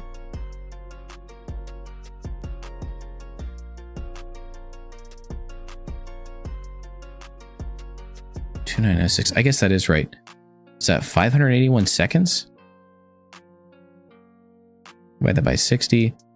So you could cross the entire United States in less than 10 minutes. Which is why you can cross the entire United States at that speed in less than 10 minutes. What? And normally it takes, this says 42 hours by car. Physics break my brain. It's so fast. It's so freaking fast. That's so much. And that's not even, offhand, the fastest plane. Oh, we talked about that before. One of the fastest planes in existence is the SR-71. And the SR-71 could go Mach 3.2. Let me see if I can get Mach 2 miles per hour, approximately speed of sound. If we're doing 3.2, which is what it would cruise at, that's 24,000, 2455. 290. So it's a little bit more. It would take the SR-71 a little bit more than an hour to cover across the entire United States at Mach 3.2. A little bit more than an hour. And the space shuttle could do it in 10 minutes. Which is this mind-blowing, right? Like, that's so fast. The time and speed difference is on a different level. It's on a completely different level. Like the SR-71, which is one of the fastest aircraft ever to exist, that could maintain a speed of Mach 3.2, is outclassed by the shuttle, which again, the space shuttle is using like the actual orbital gravitational pull of the Earth to like continue that momentum and stuff like that. But it's fast. Like the International Space Station right now, I saw, I think they said it circles the Earth about once every 90 seconds, which is just ridiculous. Yeah, any case. That's wild. But yeah, let's talk about some more. See, that comparison finally locked it in. It's a lot. It's a lot. Let's see here. So, range 120 to 600 miles per hour, service ceiling. It's funny to me that they put a service ceiling on it of like how high it flies. 607,000 feet to 2,110,000 feet. This thing's in orbit, folks. It's in orbit. It went anywhere from like a low to a medium low orbit. Hundreds of miles above the Earth, essentially, is what we need to know. So there's that. It also has a huge payload in there. I think it could carry about, what is it, like 53,000 pounds of cargo was its maximum. And here, the most massive payload ever launched by the space shuttle was the Chandra X-ray Observatory, which was made by an Indian company in 1999. This is in 1999, before the 2000s, at 50,000 pounds, including the inertial upper stage IOS and support equipment. This right here, this baby, is the most powerful X-ray telescope to date. And it weighs about 50,000 pounds, and it was launched in one space shuttle mission, which is mind-blowing. Like, we're not only talking about going this fast and making it into orbit, but it's also with carrying stuff like this into space that weighs 50,000 pounds. It's ridiculous. The shuttle was capable of returning to Earth with approximately 35,000 pounds of cargo. So not only could they go up into space like this, they could come back with 35,000 pounds of cargo. It's mind-blowing to me. Like, it's not just that it's doing this, but it's doing it with a mission. It's doing it with crew. It's doing it with equipment on board. Like, again, the study, training, specifications, and design, and then eventual completion of the space shuttle is the stuff of legends. It's literally historical. It's so incredible that they did stuff like this. And this was all based on original design specifications that were first released and test flown in 1981. In 1981. Like,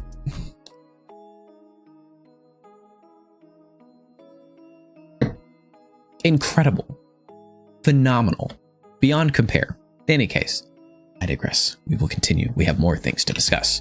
So, we're going to talk about some of the other interesting stuff in here. And thank you again, NASA, for all of this stuff, because you can go on their website and you can find the same information that I'm about to tell you. And it is wonderful. They have so many different things. 81 feels like so long ago, and tech was so different than it is now. I'm so excited. I'm going to show you a little bit later as we talk through some of the space shuttle, how the avionics components changed over the years, while the shell of it still was there.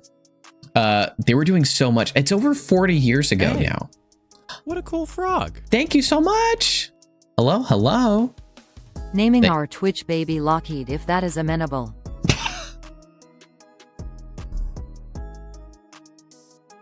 What? What? Milo, why would you do this to me? Oh no. Could you imagine? You're like, hey, what's up? They're like, oh, I see you go by your middle name, Martin? Like, yes. Like, what's your first name? My parents named me Lockheed Martin, the owner. Oh, good gracious. I accidentally learned 80s was 5 decades ago from a fashion video today. Oop. There we go. Oh, gosh. Yep. Lockheed Martin, the owner. Jeez, I don't know. I don't feel comfortable with that, but I'll accept it for now. We'll go with that. Let's talk about some more stuff that is very interesting on here before I get completely lost. They have oh no, that's more decades than it should be. I think it's, what is it, 4 decades? Yeah, because 40 years. So there's that. In any case, we'll say 5 to scare Milo. We could do that. Okay, here we go. So, yeah, we talked about the Elevon Sun here. We talked about one of the things that's interesting on here is they had vent mechanisms as well, so you could vent any of the stuff that's in here. Let's see. Talk about the 80s to 90s zero. Oh, and now we're in the 20. That makes sense. I see that. I get that. So it's like 5 different of them.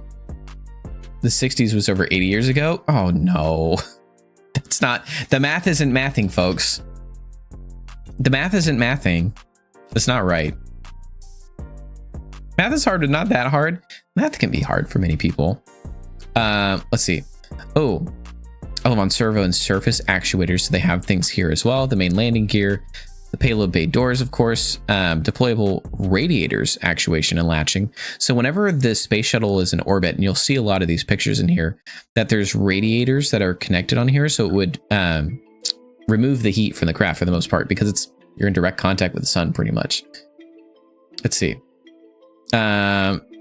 This is the forward external tank separation. So when the space shuttle was connected to the entire launch system, which has the solid booster rockets, the main tank, and the shuttle connected to it, it connected here in the forward tank and the aft tank, and all of that would feed fuel into these main engines here. There's that. Oh yes, the star tracker doors. They have the star trackers up here, and the crew emergency escape hatches and things like that. They also have this remote manipulator system, which is this little arm on the space shuttlecraft, as we went through and did. This is the remote manipulator system that was not on the original space flight test on STS-1, as it says, but it was added later. What were they able to do space launch travel wise? 57 to 81 is itself unbelievable. Absolutely, 100%. The fact that they were on the moon like before 1970 is wild. It's wild. Like, that's more than 50 years ago, and that's when the moon landings happened for the most part. It's absolutely beyond belief. It's incredible. Oh my gosh. Okay, so one of the most interesting things I found out, I'm going to skip over like most of this stuff, is that the space shuttle was made of a conventional aluminum structure. More than 80 years ago, they were on the moon. Who else remembers what year we landed on the moon? Because of Even Stevens. I don't know Even Stevens, but I know it because I'm a nerd. So there's that. But one of the most interesting things is that this was made out of a conventional aluminum structure. So like, not titanium like the SR-71 Blackbird, but of a conventional aluminum structure, which most other aircraft were made of at the time.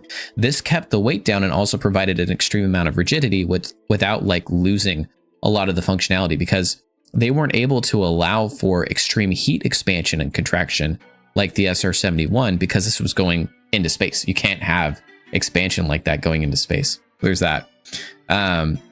It's wild too, because it was an aluminum structure that was prevented by a reusable surface insulation. So they basically had surface panels that they would put all over it, and we'll point some of those out later, to protect it externally from the heat, but the actual internal components was all aluminum, which is wild to me.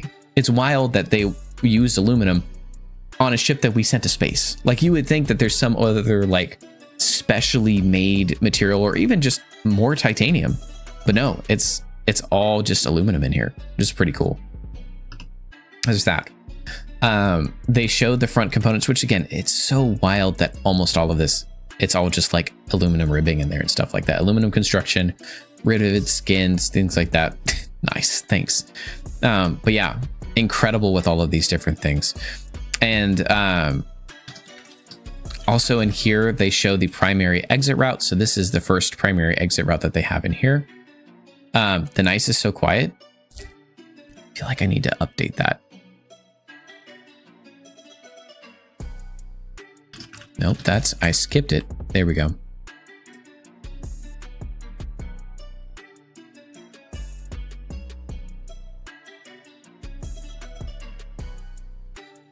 What? Where did I put that? Oh, wait. That's right. I put this in here. Oh, I know why it's so quiet. It's because I had it set to 69% volume. I could change that. What if I put it to 420% volume? All right, that's a little bit better now. So hopefully that'll work better. Nice. Absolutely, yes. Wait, there we go. Okay, so there we are. So they had the original exit route, which is through this hatch on the side, but they also had a secondary exit route with these ejectable escape panels up top. They had an over escape panel opening that was up here, a descent line, and they had like an apron that would come down here as well, and a descent device with a little bag and stuff. So things like that, little escape panels and stuff that they have put into it. Okay, we're going to talk about some of the equipment inside the spaceship as well. Inside the space shuttle. So inside the space shuttle, this is towards kind of like the back of this front component area. This is underneath the command module that was up on top. They have a food pantry, and it's wild to me how much of this is so compact. They have the food pantry. There's an oven in here. They have meal trays, oven inserts. There's a water dispenser here, wet wipes, and all of these.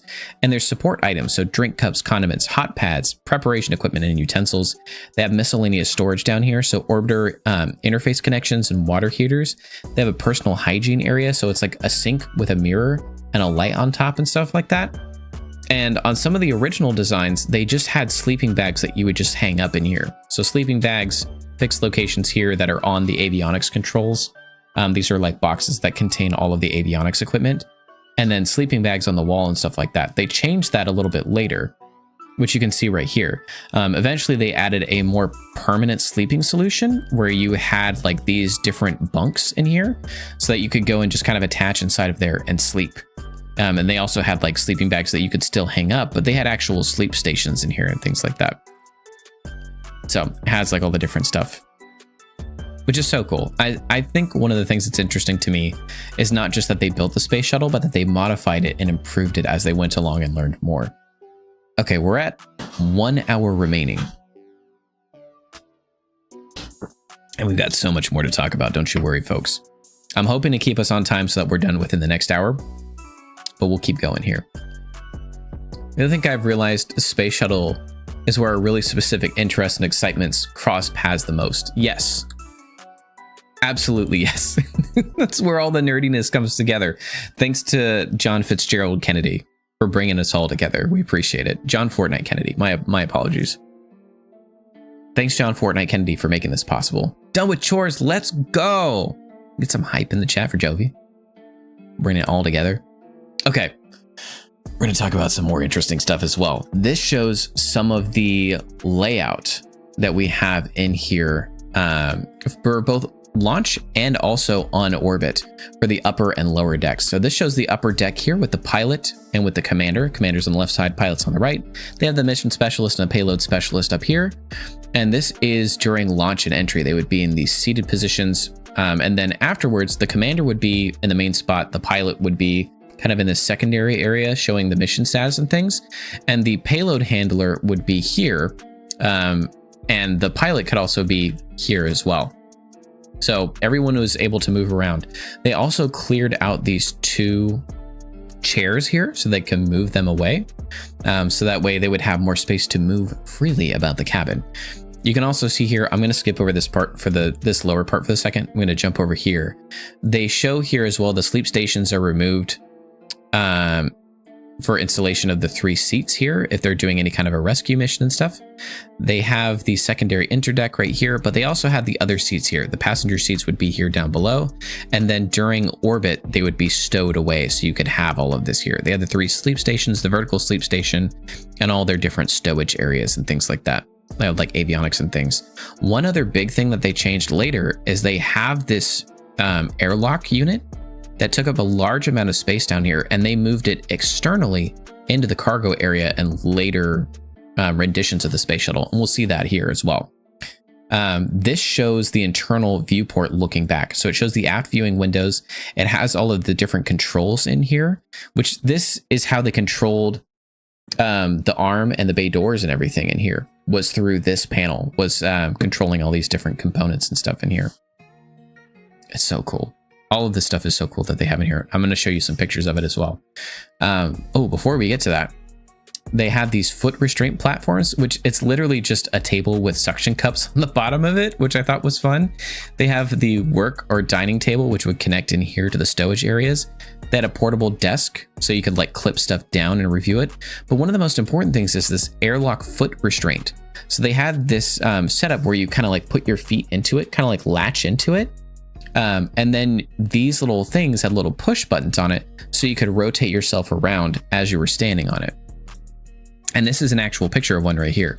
So this is actually a picture from the Smithsonian where they have this device over here. You had your foot, your feet would go in here. This would rest on top of your feet to keep you from like floating away.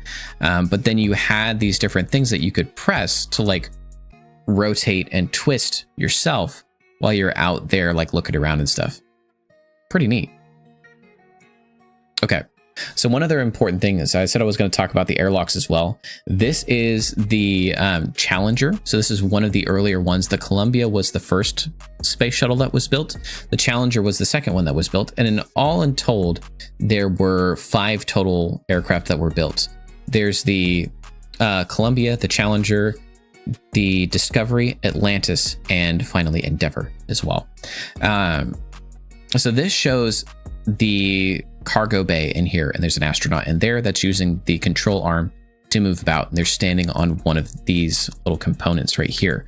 And later renditions, they would put in this external like area where you could like change into your external vehicular suit or your EVA suit. You would be able to go in and to get set up in there externally, so that way it didn't take up all of that space up here in the cabin.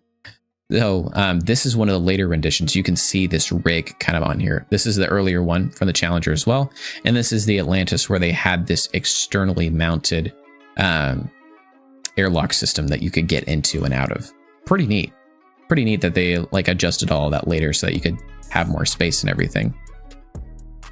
Okay, this is the internal component. So when you are inside and you turn around from the cockpit, you're able to look back and to see this control panel for using the boom arm, and also with communicating with people out here in the cargo bay, which is the amount of buttons on this thing is so many.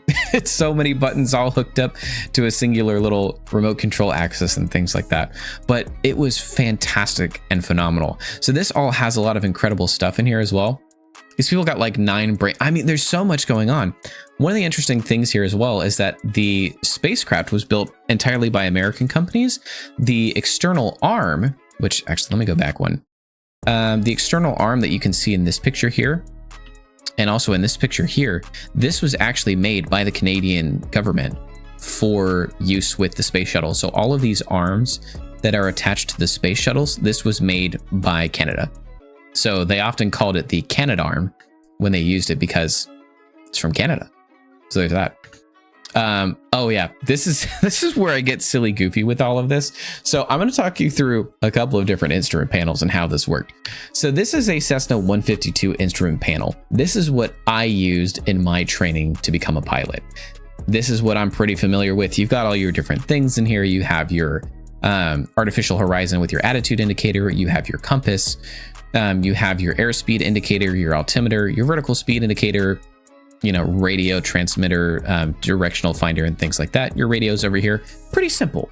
This is easy stuff that you can pick up and you can find things like that. You know, you've got your lighting system down here, your throttle controls, mixture, things like that. Simple stuff. Well, this is the original space shuttle design.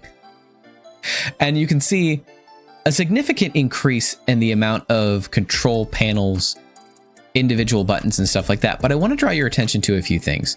They still have here the direction finder, and they still have the artificial horizon, but it's also based on space in some aspects as well. So there's still some carryover between the basic instruments that you would have. There's just so many more of them. So many more buttons. You have like this instrument cluster right here that has all these different pushable buttons on here and things like that, where you could input key codes and numeric identifiers. They also had this light block in here that would show different alarms and like issues in systems and stuff like that. And this is like a view from like into the pilot seat. So you're able to see all the different components here. Again, it is so much. It's a literal spacecraft. They have all these different components in here for you to follow along and track with. But one of the interesting things is that they don't have like a throttle up and down. Like they have a small version of that, but it's not in the same way that it would be mounted on an aircraft, because this was a glider for the most part. Like they had ignition and throttle up on launch, but after that point, you didn't use throttle again. So it's not as big of a centerpiece as it is on most aircraft. We're talking about upgrades here, folks. Upgrades, people, upgrades. So this is the original design, which you can see here. So many analog control components in here. They upgraded in years later to, I think this was in like the early 90s, early in the late 90s. They upgraded to what's called a glass cockpit. So they have all of these different screens, buttons, all that kind of stuff in here. I think the wild thing to me is not so much that someone knows how to use that, but there were people who made that and put it together and tested it and decided to teach someone how to use it. Absolutely. I think this is one of the most amazing things in aviation, which I'm going to talk about here and how this works, is that each step in aviation influences the next. That's why the Space Shuttle is so fascinating to me, because there's all these buttons in here. There's all this incredible stuff. You can see all these different readouts and different things right here with all of these different instrument clusters and stuff like that. But one thing that's interesting that I want you to take note of is that this block right here is the same from the one before. So if we're looking at that one here, wow, this is a better picture that I have of it, and I forgot I put this one in here. But if you're looking at it before, this block here is the exact same one as this one here. They made no changes to it. It's there the same. As Zen does research and all these things, we always talk about how people were solving problems that nobody had even encountered or even known could exist in the history of the world. Exactly. Like going through with the Space Shuttle, they were problem solving for things that no one had encountered before. Like no one had done this before. This was entirely brand new. No one had ever flown a Space Shuttle before. They weren't basing it on information that we knew. It was theoretical almost entirely until they did it for the first time. And so that's why it's wild that all of this worked. Like the fact that they made all of this on pencil and paper with balsa wood models, because this was before they could do computer rendering of stuff like that. Like the extensive testing that went into this is overshadowed by the fact that they did it, right? I think that's why the space race specifically is so interesting. Yeah, because one day people woke up and were like, okay, enough yapping, let's go to space for real. Is that people were like, you know what if we just did it? And it wasn't a, we can't do it. It's, we're doing it, which is wild to me. It is wild that they figured out how to make all this stuff work. And with the technology that they had in the time, they can't like simulate it and put it in models. They did it, which is just nuts. But one of the things that's interesting here, I want to show you, which again, this is, oh, it's so beautiful inside.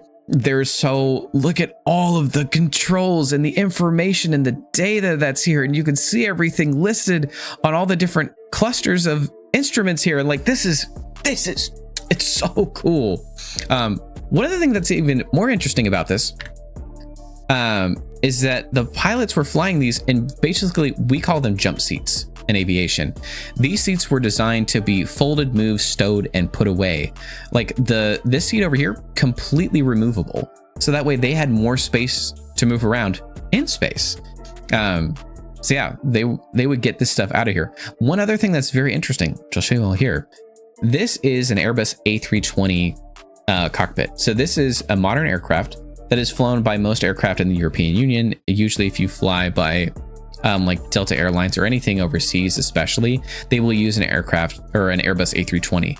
And I want you to notice here that this instrument cluster is very similar to the one that they have in the Space Shuttle. Like, yeah, there's less screens and stuff like that, but that's because the Space Shuttle directly influenced this modern aircraft design.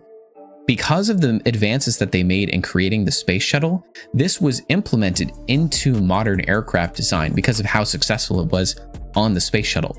They were literally innovating and creating the safety that we now feel in the air today. The only reason that we have all of this stuff with like these setups right here is because of this original space age design, is that they put so much work into getting aircraft into space, getting the space shuttle into space.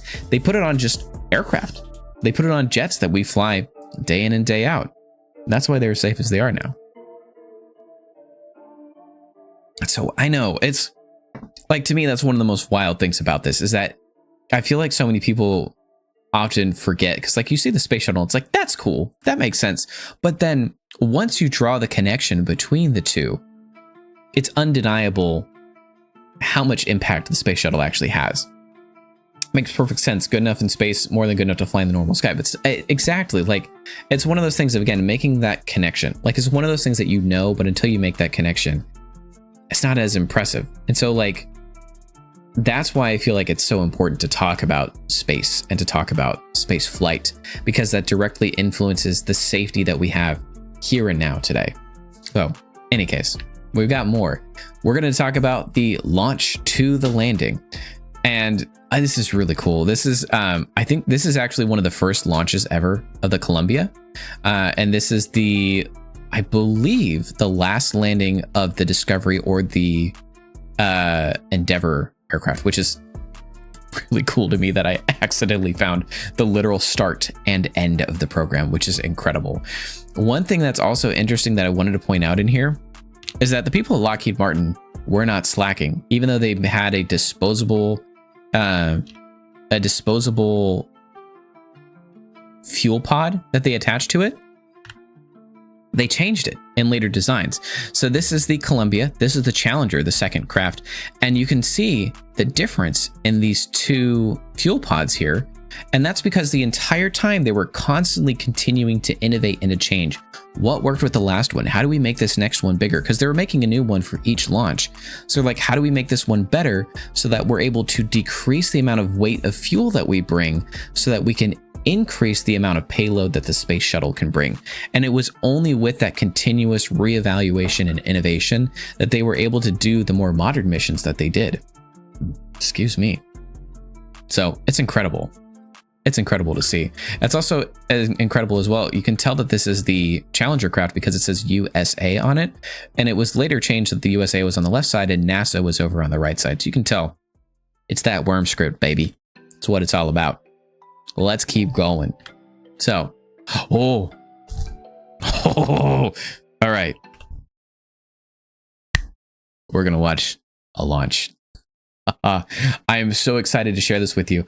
I might skip around a little bit, but for the most part, we may just watch this in entirety while I talk about this thing, because I was like, I'm going to find little clips to show you all. I couldn't look away. It's so incredible. So there's going to be some voiceover in this. There's going to be some sound. 20 seconds. Someone else. Let me get the volume up a little bit. One thing that's interesting in here is they're going to show, as the space shuttle is preparing for launch, they're flushing water into the bay and into the system there.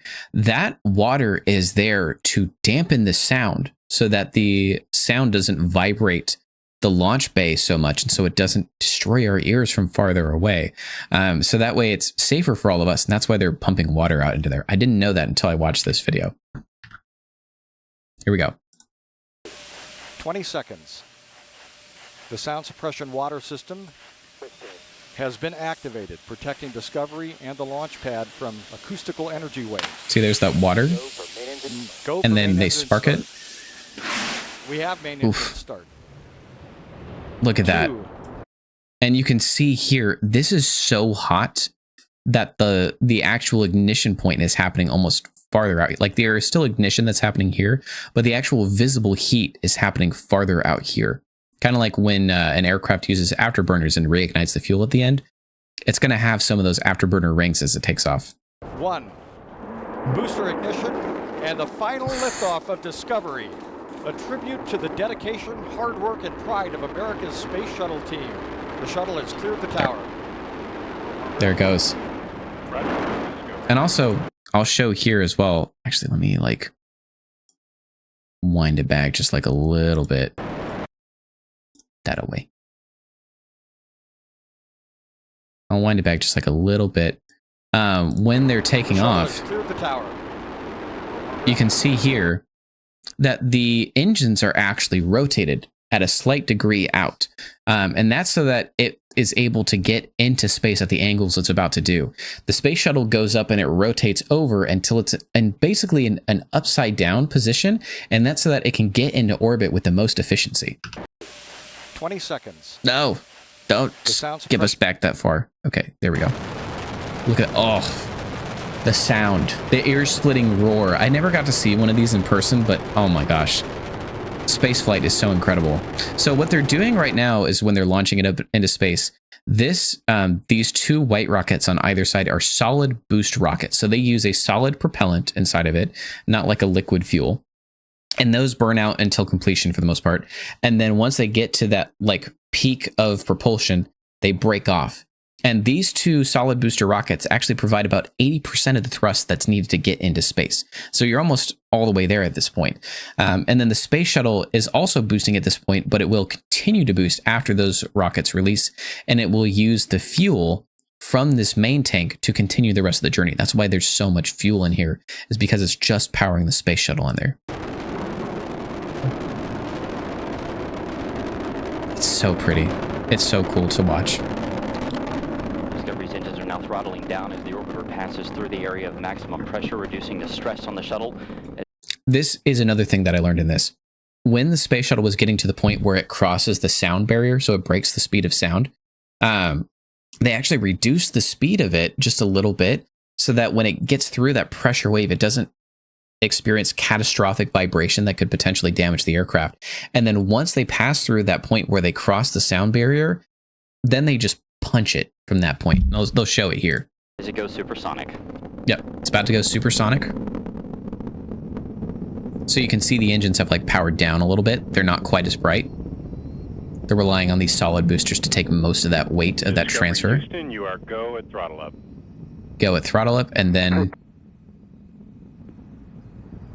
you can see the light just return as the engines roar back to life. The call from Capcom Charlie Hoba as Discovery's three main engines throttle back up. Look at that. You can see that it just gets so bright hot. He is joined on the flight deck by pilot Eric Bowe and mission specialist Al Drew and Nicole Stott. And they use a liquid hydrogen and liquid oxygen composite. Mike Barrett and Steve Bowen. Yeah.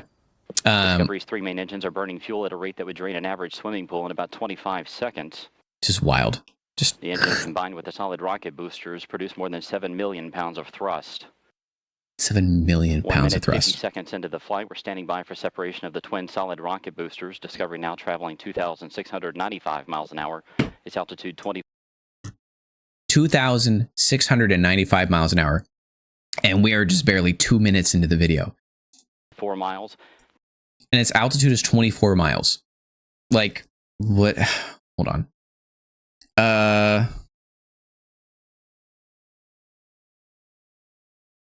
Miles to feet. I need to know this. Yeah, it's 126,000 feet. In 2 minutes, they covered 126,000 feet. Most airliners fly at about 20 to 30,000 feet. So like 4 times the height of an airliner is where they're at right now. 2 minutes into this, which is ridiculous. The rate of acceleration is so much. Downrange from the Kennedy Space Center, 29 miles. Or wait, no, I may have misspoke. 24 miles downrange from there, so they're not quite at that height just yet. But look at that. So they show the separation here. So the two solid boosters are coming away. Booster separation confirmed. Discovery's guidance is now converging as the shuttle's onboard computers fine-tune the flight. Look at that. So, and what's wild too is that the space shuttle readjusts after that. This flight was in 2010. And in previous years, before they had all that computer guidance and stuff, they would have had to do this manually. Like to calculate all that out. Minutes 25 seconds into the flight, Discovery traveling 3,189 miles an hour. Its altitude 37 miles, downrange. Altitude 37 miles. It's so high up right now. So it is. No, I didn't misspeak the last time. It is well above 100,000 feet, which is higher than any plane ever flies. You can see the two solid boosters breaking away here. 53 miles. They will have their own parachute system that they come back to Earth with. From its twin orbital maneuvering system engines on either side of the shuttle's tail. Look at that. These two engines will burn for 2 minutes and 32 seconds. Your two-engine TAL. We do have updates to your no-com mode boundaries, and we did launch late into Pane 1, our only pane. The contingency aboard boundaries we'll use are in-plane plus 230. Let me know when you're ready to copy the new Presta ATO and Presta MECO. And I think one of the most important things in here as well is that constant communication with control. 11.9, Presta MECO 15.4. Here we go. So, and look, you can already see like the curvature of the Earth in this. That's so cool. Readback on both. So they're going up to a point where they can sustain a low-level orbit around the Earth. And one other reason I chose this video as well. Make it to emergency landing sites in Europe should one of the engines fail, but all three engines continue to perform as expected. Is there will be something updating the crew there with some updated time information due to the later than planned launch. Yep. There will be a small component that comes off. We'll talk about it. 3 minutes and 50 seconds. So you see right here. Ooh, there we go. You can see right here. Wind it back just like a tiny bit. There's a piece right here. This is actually one of these small, like silica-based panels that has popped off during flight. That is okay. Like, it's not something that they're hoping for or looking for, but there's a certain amount of paneling that can be lost. And also, after the loss of the Space Shuttle Columbia, they now they equipped all of the space shuttles from that point on with the ability to do self-repair. So when they got to the International Space Station or to the Mir Observatory when it was still in operation, they would do a review of the aircraft so you could see the full space shuttle and then see if there was any visual damage that could be repaired before it returned to Earth. Into the flight, the shuttle. Let's see, I'm going to skip forward a little bit because it's going so fast. Negative return. There we go. So they're going to get to a point here. Yep, there they go. They're rotating. So the space shuttle rotates now from being on that. To roll the shuttle to a heads-up position to get better communication with NASA's tracking satellites. Yep. So it went from being like kind of basically upside down, rocketing away from the Earth, to now rotating back over. Single engine 0 goes to 104. Look at that. Just the ease at which it rotates is so cool. Discovery can now make it to emergency landing sites in Europe should two engines fail at this point, but the flight continues to go well. 6 minutes, 24 seconds into the flight, the shuttle traveling 9,800 miles an hour. 9,800 miles an hour under its own power. 67 miles, downrange from the Kennedy Space Center, 447 miles. Which is ridiculous. Down on all three, and Pinto, you'll be go for the plus X and go for the pitch. Presta MECO nominal shutdown, go for the plus X, go for the pitch. It's so fast.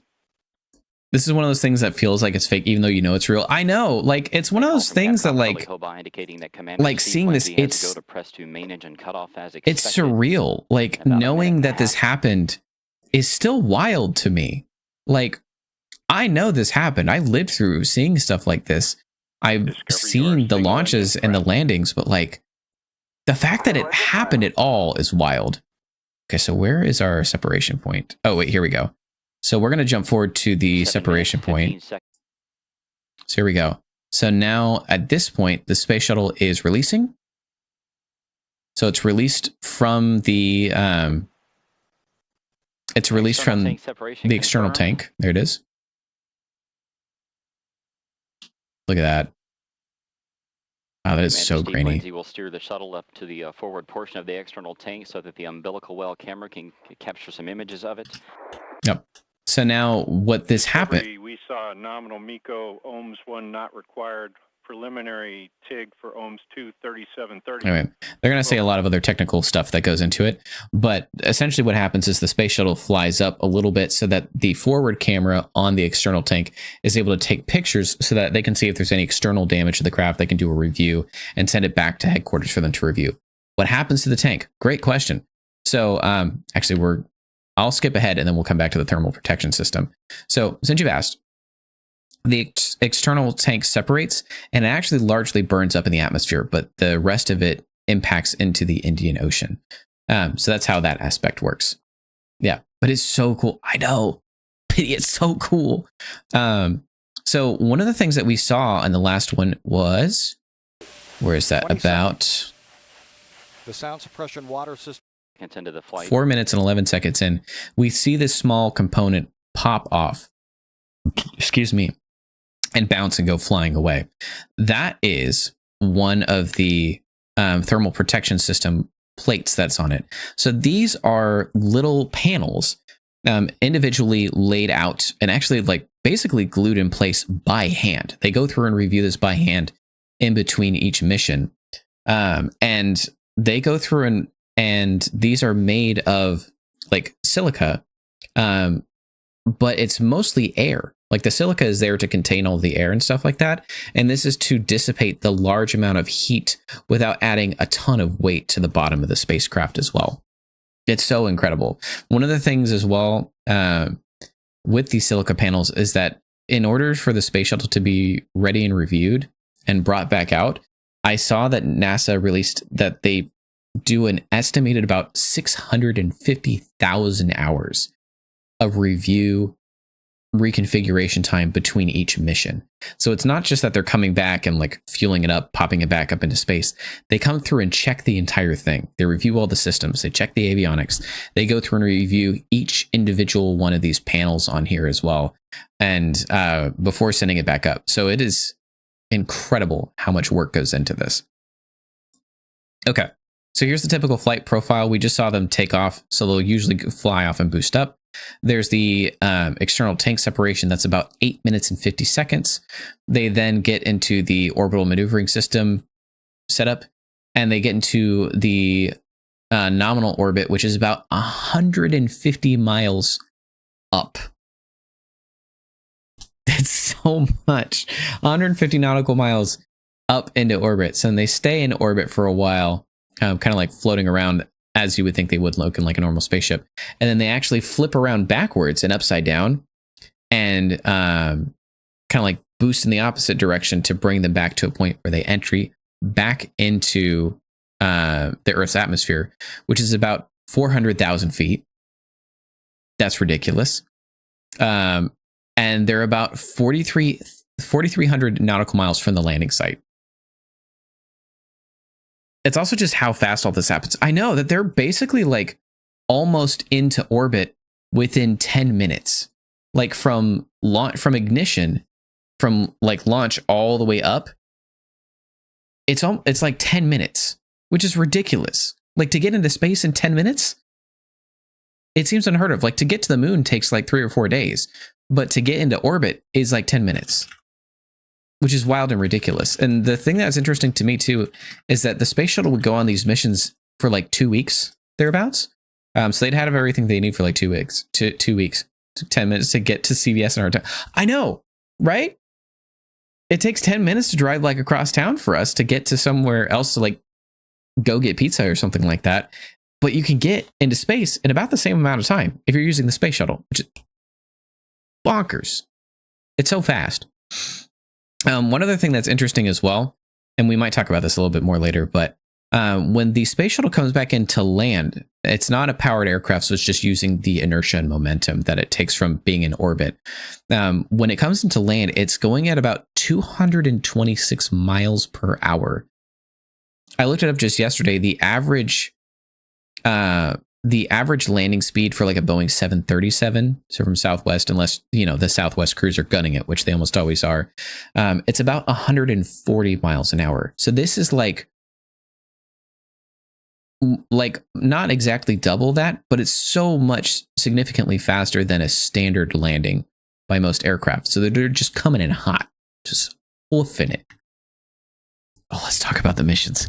I am so excited to talk about the missions. I've been waiting to talk to you all about the missions. We're moving along at a great pace. We're going to be done in time with no problem. So I want to talk about 3 main ones that I picked for us today. One of the first ones that was very unique to the Space Shuttle is Space Lab. Do I need to take another break? Nope. We got 30 minutes left. I got this. We are good. We are locked in. We're going to make this. But thank you very much. I love you and I appreciate you. Everyone, please say thank you, Goblin, for the work that they do. They are incredible. And my spouse and I love them. And they're doing good work. I hear you snorting. I love you. Thank you, Goblin. I love you very much. So this is an artist rendition of Space Lab, which when I was a kid, I read so many books on Space Lab because it was the most fascinating thing I'd ever seen. To have like a laboratory that you would fly into space in the Space Shuttle to do space experiments in the Space Shuttle. It's so cool. It's so cool. Look at this. So this is an actual picture of the Space Lab from the Space Shuttle. So the way that this was rigged up is it would connect into the airlock pressurization, and then you would float through this tube and get into this kind of like, they called it an igloo back here. And the wild thing is you could do all that while wearing, they called it like a plain shirt. So basically you could just wear like whatever polo shirt NASA gave you and you fly back there. You don't have to wear like a special external vehicular suit. You could just do this. Also, like the Earth back here, it's so cool. You can see the radiation panels out here where they're absorbing and dissipating the radiation, and then also just the Space Lab right here. So the Space Lab 2 mission surveyed 60% of the galactic plane in infrared in 1985. Like that's just one of the missions that I pulled from here as well, because I was going through and reviewing so much of the stuff. But like this, they were doing phenomenal stuff with this long before I was invented. There was that. They say I wanted to be an astronaut or work on spacecraft so bad when I was young. Didn't really hit me until you were 17 or 18. I couldn't do math and kind of gave up. But Space Lab, unreal amount of hours. Like I read so much about Space Lab. It's one of the coolest things that I was thinking about at the time. And the fact that they did so much with it. This is 4 years after the first space flight. And like 1981. In 1985, they surveyed 60% of the galactic plane in infrared, which was impossible to do at the time. And so this was wild. Like we can do so much now with like the satellites and the satellites that we have in space and on land and everything like that. But this was able to do that before any of that existed. And one of the things too, I'm going to highlight this little thing right here, is that this was a joint effort by 15 different European countries to put something like this in space. And so they provided it and NASA put it into the space shuttle. So like the joint effort between countries, like NASA extends far beyond what the United States does. It is a international thing, because one of the things that I loved hearing about with the NASA team is they're like, there were people that were, concerned of like, how are we going to be able to work with these people from other countries? And they're like, but everyone loves space. Like we all have a common goal. Everybody wants to go to space. And so because of that, everyone works together and was able to not only learn how to work with each other, but how to care for and respect other people. Like this is breaking boundaries. This is crossing like the borders that have never been crossed before, because they're all working together. And his favorite thing in the world is people working together. It is. Because when people work together, they can make things like the Space Shuttle. They can make things like Space Lab. They can make the International Space Station, which we're going to get into. It's so cool. Let's see. Oh, y'all are not ready for this. I wasn't ready for this. We got to talk about this. We're going to talk about Space Shuttle mission, or STS-49, Space Transport System -49. STS-49 was NASA's maiden flight of the Space Shuttle Endeavour, which was the final space shuttle to be made, which launched on May 7th, 1992. The primary goal of its 9-day mission was to retrieve the Intelsat 6 satellite, Intelsat 603, which failed to leave low Earth orbit 2 years before, and to attach a new upper stage and relaunch it to its intended geosynchronous orbit. After several attempts, the capture was completed with the only 3-person extravehicular activity in space flight history. It would also stand until STS-102 in 2001 as the longest extravehicular activity ever undertaken. I need to explain some of this. This is the wildest mission that I have read that ever occurred for any space shuttle in all time. Like, this just doesn't even sound real. We're going to talk about it a little bit.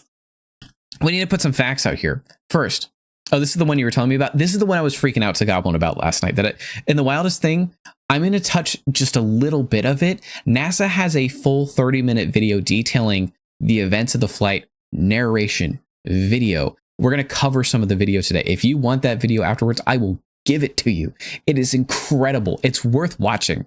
So this was some important things to note. This was the first flight of the Space Shuttle Endeavour.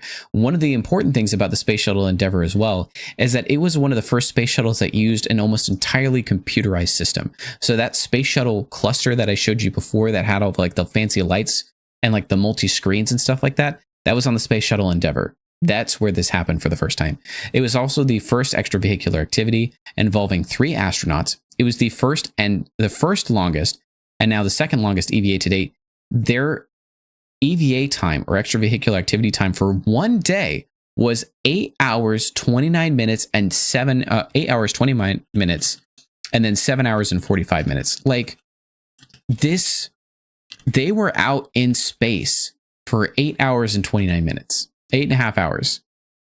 Extravehicular equals outside the craft. Absolutely. So that means you get the full spacesuit on, everything like that. You are outside of the craft. You are within the vacuum of space. Mind blowing. For 8.5 hours. This was the first shuttle mission to feature 4 different extravehicular activities. And the EVA time for a single shuttle mission, 25 hours and 27 minutes. Or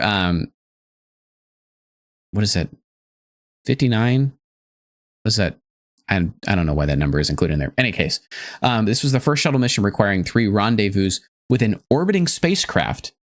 And it was the first attachment of a live rocket motor to an orbiting satellite. Let me give you the breakdown of what happened with this. This is wild. So they found out after launching, yes, you can laugh at me. This is, I'm going to geek out about this one so hard. This is the coolest mission I've ever seen. This, to me, blows everything else that the space shuttle has ever done out of the water, including Space Lab, or including the building of the International Space Station, and including Space Lab. I'm gonna say it very much. Thank you. I love you. So what happened was they found out that this satellite, the Intelsat 603, they had launched it and it was supposed to go into a higher level of orbit so that it's farther away from the Earth. It can get more imagery and things like that. No idea how much of a specific yap point for me this is. Okay. All right. We're going to get into this. So they found out this satellite was not where it needed to be in orbit. So what they were going to do is to fly up in the space shuttle, basically capture it. So grab another moving body in space, grab it, attach a rocket booster to it and attach like a new component on top of it, and then launch it farther into space from the space shuttle. Which is wild, right? So they go up into space to go and find it. This is after training for hundreds of hours, the extensive like testing and training that they did in the giant swimming pool that we talked about. The pictures of it are incredible. You can go and find them online. But they prepared for like at least a year before this. It was hundreds of hours that they put into this for preparation. They get up there to go and retrieve this satellite. And when they get there, they find out that the satellite has begun to rotate on 3 different axes. So it's spinning, it's like rotating, and it's spinning, and then also like on a different axis, also rotating as well. The satellite is spinning on 3 different axes. This is like a 1 million pound satellite that they launched up. It was not launched by the space shuttle. It was launched via like a disposable rocket system, because the space shuttle can't carry 1 million pounds. But this 1 million pound satellite is rotating on 3 different axes. And so they have to try and catch it. So they make one attempt. They're not able to grab it because they use like the Canadarm to go and try and grab it. It's rotating too much and too quickly. They can't safely get a purchase on it because otherwise bad things are going to happen. So what they end up doing the second time, I'll show this picture here. They send this dude out, one of the incredible astronauts that goes on there. They send the astronaut out on the Canadarm, like attached onto it, to attempt to try and grab the satellite as well. Unsuccessful a second time. They're not able to do it. So what they end up doing later is they send out 3 astronauts at the same time with like these specially rigged up little sets here. And they manually, 3 different astronauts, 3 human beings, grab a satellite out of space while it is rotating on 3 different axes. And it gets even wilder from there. Like that, if I had just told you that, like that's incredible. No one has ever done like that. This was the only time this was ever done in space. In addition to that, as they're going into it, they're trying to figure out how they're going to stop it from like rotating and moving like that. The fact that no matter how much prep work and training, it's not like you can just take a satellite. I know, but like the wildest thing for this pity that goes in even farther than this is that with all the preparations that they had for that, additional things happened on top of it that they had to figure out, that they had to like adjust for. Like they had planned originally to just grab it with the Canadarm or to have someone out there on the end of the Canadarm and grab it. They hadn't planned for 3 people to be out doing an EVA at the same time. That was new. That's something that they figured out on the flight, that they literally figured out in space together. Right. That all 3 of them are out there for 8 hours doing this.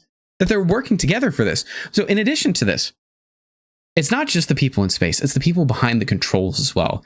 They were going in and they realized that it was rotating in such a way that they wouldn't be able to have someone just go out and grab it like they're trying to do here in this picture. So what they ended up doing is the pilot, the captain of the space shuttle, had to fly in tandem with the satellite, moving it around. Actually, you know what? We've got a satellite in here right now. I had not anticipated this. I was fully ready to do this just with my hands, but I can show you all here. So they had the satellite that was like spinning and rotating on a different axis. And so what the space shuttle did is they flew along and matched the rotation as it went through space, like literally pointing the bay towards it. And the captain flew along to rotate with the satellite. The thing that's even wilder than this, I talked before about how the Space Shuttle Endeavour had some of the most incredible computerized systems at the time. As they're going in for this maneuver, the computerized systems hit a critical fail point and they cannot compute the necessary movements to complete it. So what they end up doing is they go another pass. At this point, they've expended fuel, so they have to like narrow it down. They have to be really careful with this whole thing. They get 1 shot. Like they've calculated it out. They have enough fuel for 1 more shot to try and grab this. Otherwise, they have to go back to Earth. The whole thing's a bust. Maybe this satellite falls out of space. Who knows? They're trying to figure that out. But the pilot is like, give me the calculations. I'll do it by hand. The captain of the Space Shuttle Endeavour does this maneuver by hand without computer assist to line up the satellite just perfectly, literally within feet of the bay as it's rotating on 3 different axes in space so that these people can catch it. And if you thought I was going to just talk about it, I got a video for you. Look at this. I didn't know that I was going to be able to find a video of this. NASA has this from the archives. I don't know that anyone's ready for this because I certainly wasn't. I'm almost in tears right now. This is so freaking cool. Hold on. So we're going to go ahead and play on this. Now ready?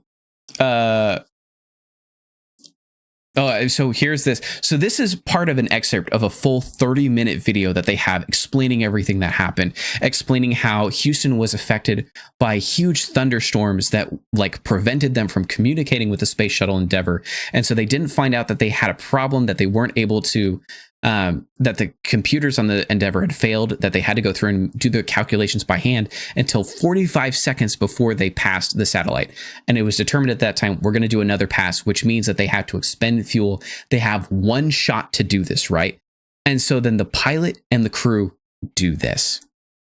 Look at this. Out in the payload bay, 3 spacewalking astronauts are preparing to install the bottom plane of the assembly of station by EVA methods hardware. So they had to assemble, they had to make this. After Right, here's the building a bridge satellite. structure across the payload bay using struts from the space station test and portable foot restraint. And you can see back here, right? You can see the Earth. Like they're rotating with the satellite as it's moving. Like they're matching the rotational speed of the satellite as it goes. And if you watch the Earth as they continue to move, it's not insignificant. They're still moving with the satellite, and you can see it spinning at an irregularity. And these three guys they're gonna catch it. And we're gonna see this. And again, this is through systems that they rigged up while they're up there. Like they hadn't done this before. They invented solutions to this so that we could get it. Here we go. The trio position themselves for the capture. Heeb on the edge of the payload bay, and Akers on the strut spanning the payload bay. Oh, gosh. Thuet on the robot arm adjusted his movements in coordination with the satellite. Which is also wild. Like, look, they show this inside here. The person that's on the Canadarm that's there to go and grab it is working in tandem with a crew inside the space shuttle to move the arm into position so that all three of them can be there and ready for the capture at the same time. In addition to the captain of the space shuttle who is rotating with it, everybody is doing something in this. Everybody in here is involved in making sure that not only are the three people outside safe, but they're able to capture the space, to capture the satellite and get it safely secured aboard the shuttle. Everyone is locked in. Absolutely, yes. Everyone is locked in. We're going to see this here. Oh, wait, no. I went the wrong way. Shoot. Hold on. Okay, that's okay. We can watch this again. Out in the payload bay, three spacewalking astronauts are preparing to install the bottom plane of the assembly of station by EVA methods hardware. Let's look at it and see, look. So After they're building a bridge structure across the payload bay using struts from the space station test and portable foot restraints, the trio position themselves for the capture. Heeb on the edge of the payload bay, and Akers on the strut spanning the payload bay. Thuet on the robot arm adjusted his movements in coordination with the satellite. Meanwhile, Brandenstein positioned the crew at eye level with the underside of the satellite. Which is wild. In this attempt, every detail had to be exact. Mm-hmm. With the coding, it may just come right back to Tom. Over. It may. I guess all we can do is kind of sit here and wait for the right opportunity. Look at that. And you can see they're matching the rotation because the plane of the Earth is changing with the space shuttle. Yeah, real easy, guys. Real easy. Don't bring us any closer, Dan. Okay, I'm stopping it. I'm afraid it's going to rise out of my reach, but we'll see. Over. And, as the saying goes, the third time was a charm. Look at that. And I can get it. Can you get yours, Tom? I can get mine. Okay. Wait. Let's do it. look at that. And they all just grab. And they grab a satellite. Got it.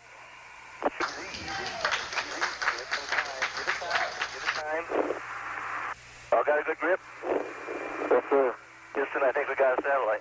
Just the iconic line. You have to hit it with the Houston, I think we got a satellite to round it off. Like three incredible astronauts in tandem with a pilot, a captain, the loading crew. Like they got it all in there. Like it's so wild. It's so wild. Like, look at all that. We're talking about a satellite. Like, that's like 1 million pounds in space that three people were able to grab as it's rotating on three different axes. Like, it's one of the most incredible things that's ever been done in history. Like, just on the maiden flight voyage of this, it's in the it's weightless in space, and also like trying to stop that inertial momentum is wild. The fact that they were able to do that, to like, because it's rotating, like they just stopped it altogether. God, grip is wild. I know. Yeah. Oh, it's so exciting. It's so cool. I pity that was me right like last night, literally walking around being like, oh, I gotta tell you about this. This is the wildest thing that I've ever seen happen in space. So do I have more on here? Is there more that I put with this one? Oh wait, no, that's it. So yeah, that's Space Transit Flight 49. Again, I highly encourage you to look it up. Find the video. It's 30 minutes of your time. It is worth every minute. I was gripped the entire time that I was watching it. I was up so late last night because I was looking into so much more. It was so cool. I know, me too. I'm really glad that I found a video on it because it's one of those that like, talking about it is wild enough. Seeing it actually happen in person is far beyond anything I could ever imagine that we'd be able to do. Like, there's no way to make it seem real. Like, it's always going to feel like a movie. I know, for real. It's real. We filmed it. We did it. It was actually there. It actually happened. And like, the wild thing after that too is like, after capturing it and bringing it back onto the space shuttle, they had to go through and reconfigure it and then launch it back up into orbit. Like, that wasn't the end of the mission. They weren't just like, all right, we got it, we're done. They had more work to do, and they did it. They got it done. And that was a 9-day mission, which is wild. It's so much. But yeah. Well, now we got to bring things back a little bit. We're getting close to time. We got to talk about the International Space Station. It would be a disservice to the space shuttle and the crews involved in it if we didn't talk about the International Space Station. I might be hyper after this, yeah. We have to talk about the International Space Station because it is one of the most ambitious endeavors that has ever happened for any space agency of all time.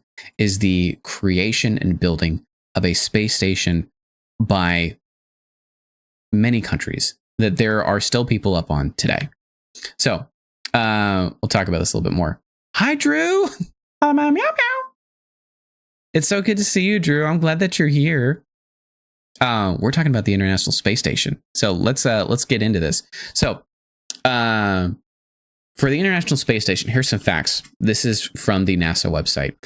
The large modules and other pieces of the space station were delivered on 42 assembly flights, 37 on the US space shuttles, and 5 on Russian Proton or Soyuz rockets. So 37 flights by the space shuttle was just to build the International Space Station. An international partnership of 5 space agencies from 15 countries operates the International Space Station, which is wild. The space station has been continuously occupied since November of 2000. 24 years that the International Space Station has been continuously occupied, which is wild. An international crew of 7 people live and work while traveling at a speed of 5 miles per second, orbiting the Earth about every 90 minutes. Sometimes more aboard the station during a crew handover. So sometimes there's more people if there's like a crew change and things like that. But the International Space Station is rotating the entire Earth, is orbiting the entire Earth every 90 minutes. So every hour and a half, the International Space Station is flying over you right now, which is wild. Like, I'm pretty sure they might even have like International Space Station tracking so you can see where it is in the sky. But like, it's moving. It's going so fast. In 24 hours, the space station makes 16 orbits of the Earth, traveling through 16 sunrises and sunsets. It's every day. Are there people stuck up there right now? There are people that are stuck up there right now because the last launch and recovery vehicle that was made by Boeing was unsuccessful. So they're still working on that. Thanks, Boeing. You can make a space shuttle, but you can't make a single-use aircraft, I guess. Goofy. Any case. Peggy Whitson set the U.S. record for spending the most total time living and working in the space station at 665 days. 665 days. That's like, what? Almost 2 full years, which is wild. TBH, I'd be pretty chill. If I was stuck up there, I mean, chilling in space for real. So as long as they're able to bring them back, that's my main concern. Damn. I know. Like, Peggy Whitson is a legend. She's out there. The living and working space station is larger than a 6-bedroom house. They got a better house in space than we do right now. Has 6 sleeping quarters, 2 bathrooms, a gym, and a 360-degree view bay window, which is wild. That's so cool. To mitigate the loss of muscle and bone mass in the human body in microgravity, the astronauts work out at least 2 hours every day, getting yoked and swole in the gym just to make sure that you don't lose muscle mass. Is so much. Astronauts and cosmonauts regularly conduct spacewalks for space station construction, maintenance, and upgrade. So they're constantly on the outside looking in, finding things that they can fix and improve. The solar array wingspan is 356 feet, is longer than the world's largest passenger aircraft, the Airbus A380, which is 262 feet. So it's larger than any aircraft. You have a question, please. What's the difference between an astronaut and a cosmonaut? That's an excellent question. An astronaut is a spacewalker that comes from the United States. A cosmonaut is a Russian equivalent. So that is how that works. How do they work out? There's no master weights, don't weigh. Oh, that's a great question. So they usually will use some sort of friction or resistance training. So like if they will have like exercise bikes or different like resistance pulley systems and stuff that they can use in space. That way they can still get some sort of a workout in there. Yeah, because otherwise, if you're trying to lift like 5-pound weights, it's not 5 pounds to lift it and move it in space. Like it's 5 pounds to change the direction and stuff like that, but it's definitely not the same. But yeah, they have, you know what? That's actually a great question. We're going to, astronauts work out in space. Boom. Astronaut exercise from nasa.gov. Yeah, they have like different resistance systems that they're able to use to exercise. Like there's this modified like standing exercise bike that they're able to use. Yeah, very cool. Like they even have like a treadmill that you like tether yourself to. That's really cool. Yeah, they've done lots of studies on stuff like this. They actually, in one of the later space shuttle missions, I'm trying to remember exactly which one, but astronaut John Glenn went into space after he was like 70 something years. I think he was 75, 72. Astronaut John Glenn was part of the original Mercury space flight. He was the first astronaut to make an orbit around the Earth in space. And John Glenn came back and flew on the space shuttle so that they could test how older people are affected by space, which is pretty amazing. I thought that was really cool. Also really cool to be like part of literally the start of the space program and then to fly on the space shuttle afterwards. You click through here. I've got some pictures here as well. This is the International Space Station. This is huge. Yeah, Suni Williams, who's up there right now, I want to say is 60. Good for her. Let's go. Look at this. This is so cool. And like the wild thing is that it was assembled piece by piece, component by component, which isn't that old, but in terms of thinking about something physically taxing, like going to space, I know for real, like 60 is not that old, but like for a long time, one of the interesting things is that like, especially in like earlier space flight, it was reserved just for like test pilots.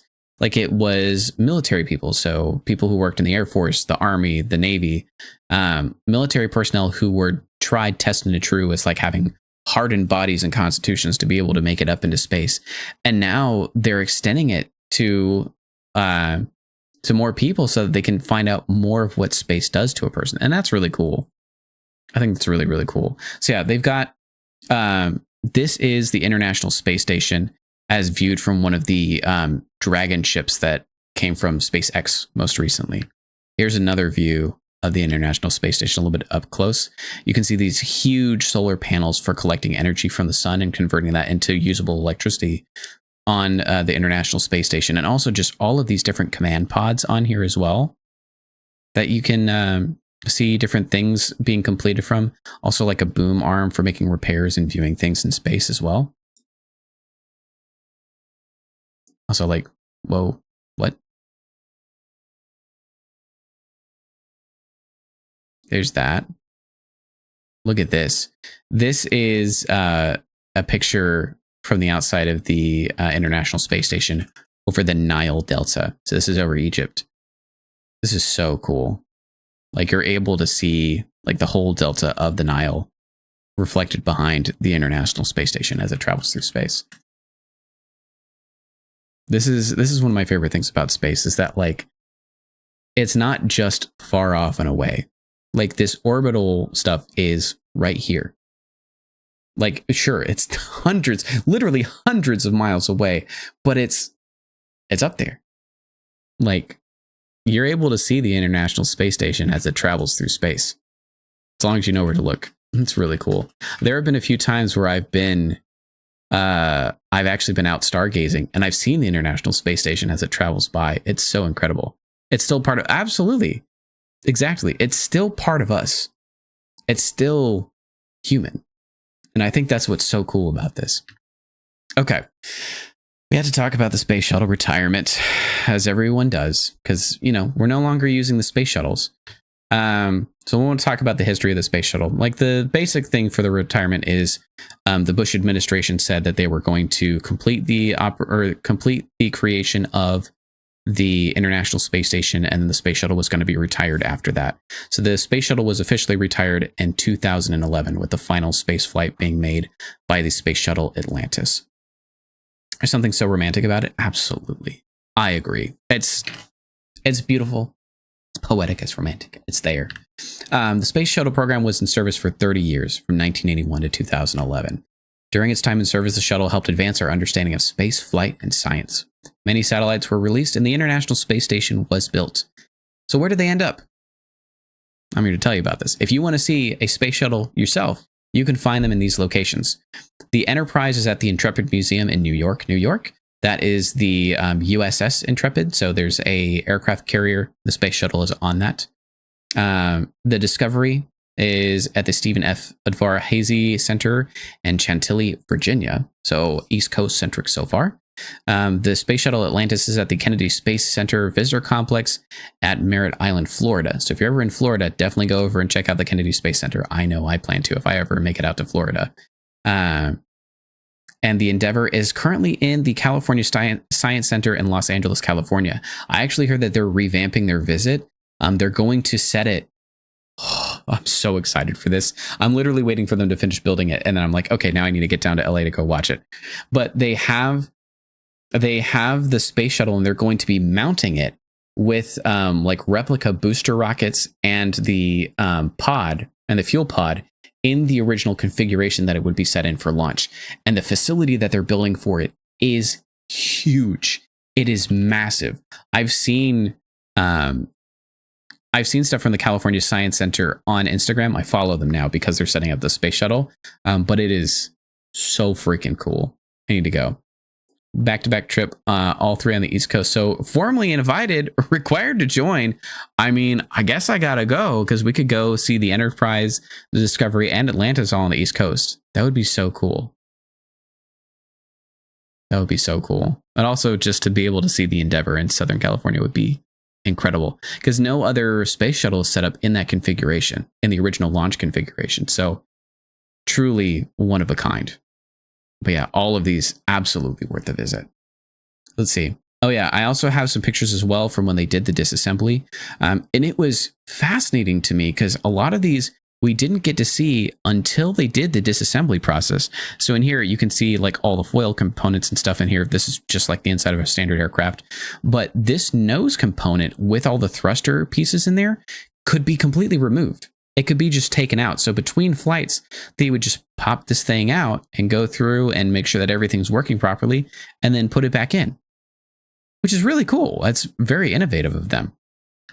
They also have, these are the like booster and control engines for orbiting.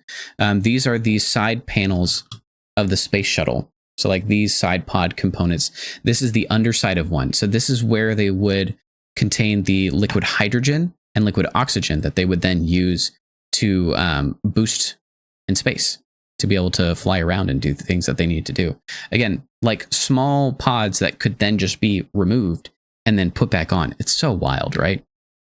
These are the engines in the back. So between each mission, these engines would be fully removed, reviewed, and reconfigured and then put back in. And the interesting thing you can see here as well is it's got all these kind of rings on it. The way that the fueling system worked is that the fuel was actually pumped in these lines from the outside, and then it was run back down through the nozzle. So the liquid hydrogen that was cold, like super cooled, would run back through here to keep this component cold so it wouldn't like fall apart. And then it was ignited and blasted back out. So cool. Where basically we got them to a point of being really big Legos. Yep. So we could get the most of them. Absolutely. That they could just change out the different components and pieces on this. it makes sense. And it's so cool that they were able to just do all of this. So all of the modular, there we go. Thank you. They were able to, so any of the space shuttles that you see on exhibit now do not have the original engines in it. They're all replica engines because the original engines could potentially have hydrogen gases in them. You don't want that anywhere near you. This is a space shuttle that is being brought out for delivery. So you can see all of the engines are removed to the back. It's just a flat little butt right back there, on its way out to go to its next stop. I actually got to see this in person years ago. I had no idea. I don't even remember how old I was at the time, but I was driving with my mom somewhere, and like, we pulled off to the side of the road because I'm like, that's a big jet that's coming through. And we pulled off to the side of the road on the highway and got out and looked up, and it was the space shuttle being flown. It was this exact flight that was being flown. We pulled off to the side of the road, stopped and looked up, and the space shuttle was being flown to its now permanent home in Southern California. And this is one of the pictures from that flight of it flying over the Golden Gate Bridge. It is like quite literally, like I have no words. It was one of the most amazing things to ever see, to actually see the space shuttle on its carrier craft to its final destination. It's one of those things that I never thought I would see in life. We had not planned for it. There was no expectation of where it was going to be. It was pure happenstance. And it's one of those things that I'm going to cherish forever. It was incredible. 10 out of 10 recommend trying to see the space shuttle, because the amount of history that's put into it is just beyond compare. It is incredible. That's the end of today's presentation. Thank you all so very much for going through and learning with me about the space shuttle itself, the history of its creation, the design specifications, the missions of it, and finally its retirement. I appreciate you all so very much. Thank you very much for being with me on this. So cool. And I just realized I've had the music turned off like the entire time. Oops. Oh. There we are. Didn't even notice. I didn't notice. I certainly didn't notice. Wish you caught it earlier. Well, the VOD will be up and available. I'm actually thinking of taking this one and putting it on YouTube as well. But yeah, it's well worth it. It's incredible. Please put it on YouTube. Okay. I think I'll have to do this one and the SR-71. Anytime I do a deep dive on these, I'll have to put these up on YouTube. But yes, thank you so very much. I appreciate all of you. I'm going to go ahead and close this out for the day so that we can go and eat. But thank you all so very much. I appreciate you. Good time zone, Froggers. This is your captain speaking. We've made it to the end of today's stream. I want to thank you all for joining us here today and hope that you will continue with us next week as we pick up with Halo 2. Thank you again for joining us, and I hope that as you continue to go through the week, you'll think back on the lessons we learned from the space shuttle, the International Space Station, and the incredible astronauts that made it all happen. Thank you for choosing Frog Air. All right. Oh, I do need a Blue Sky link in there. I will make sure to get that set up. Thank you all very much. I hope you'll have a wonderful rest of your day and a lovely week. I'll see you all next time. Good night, everyone.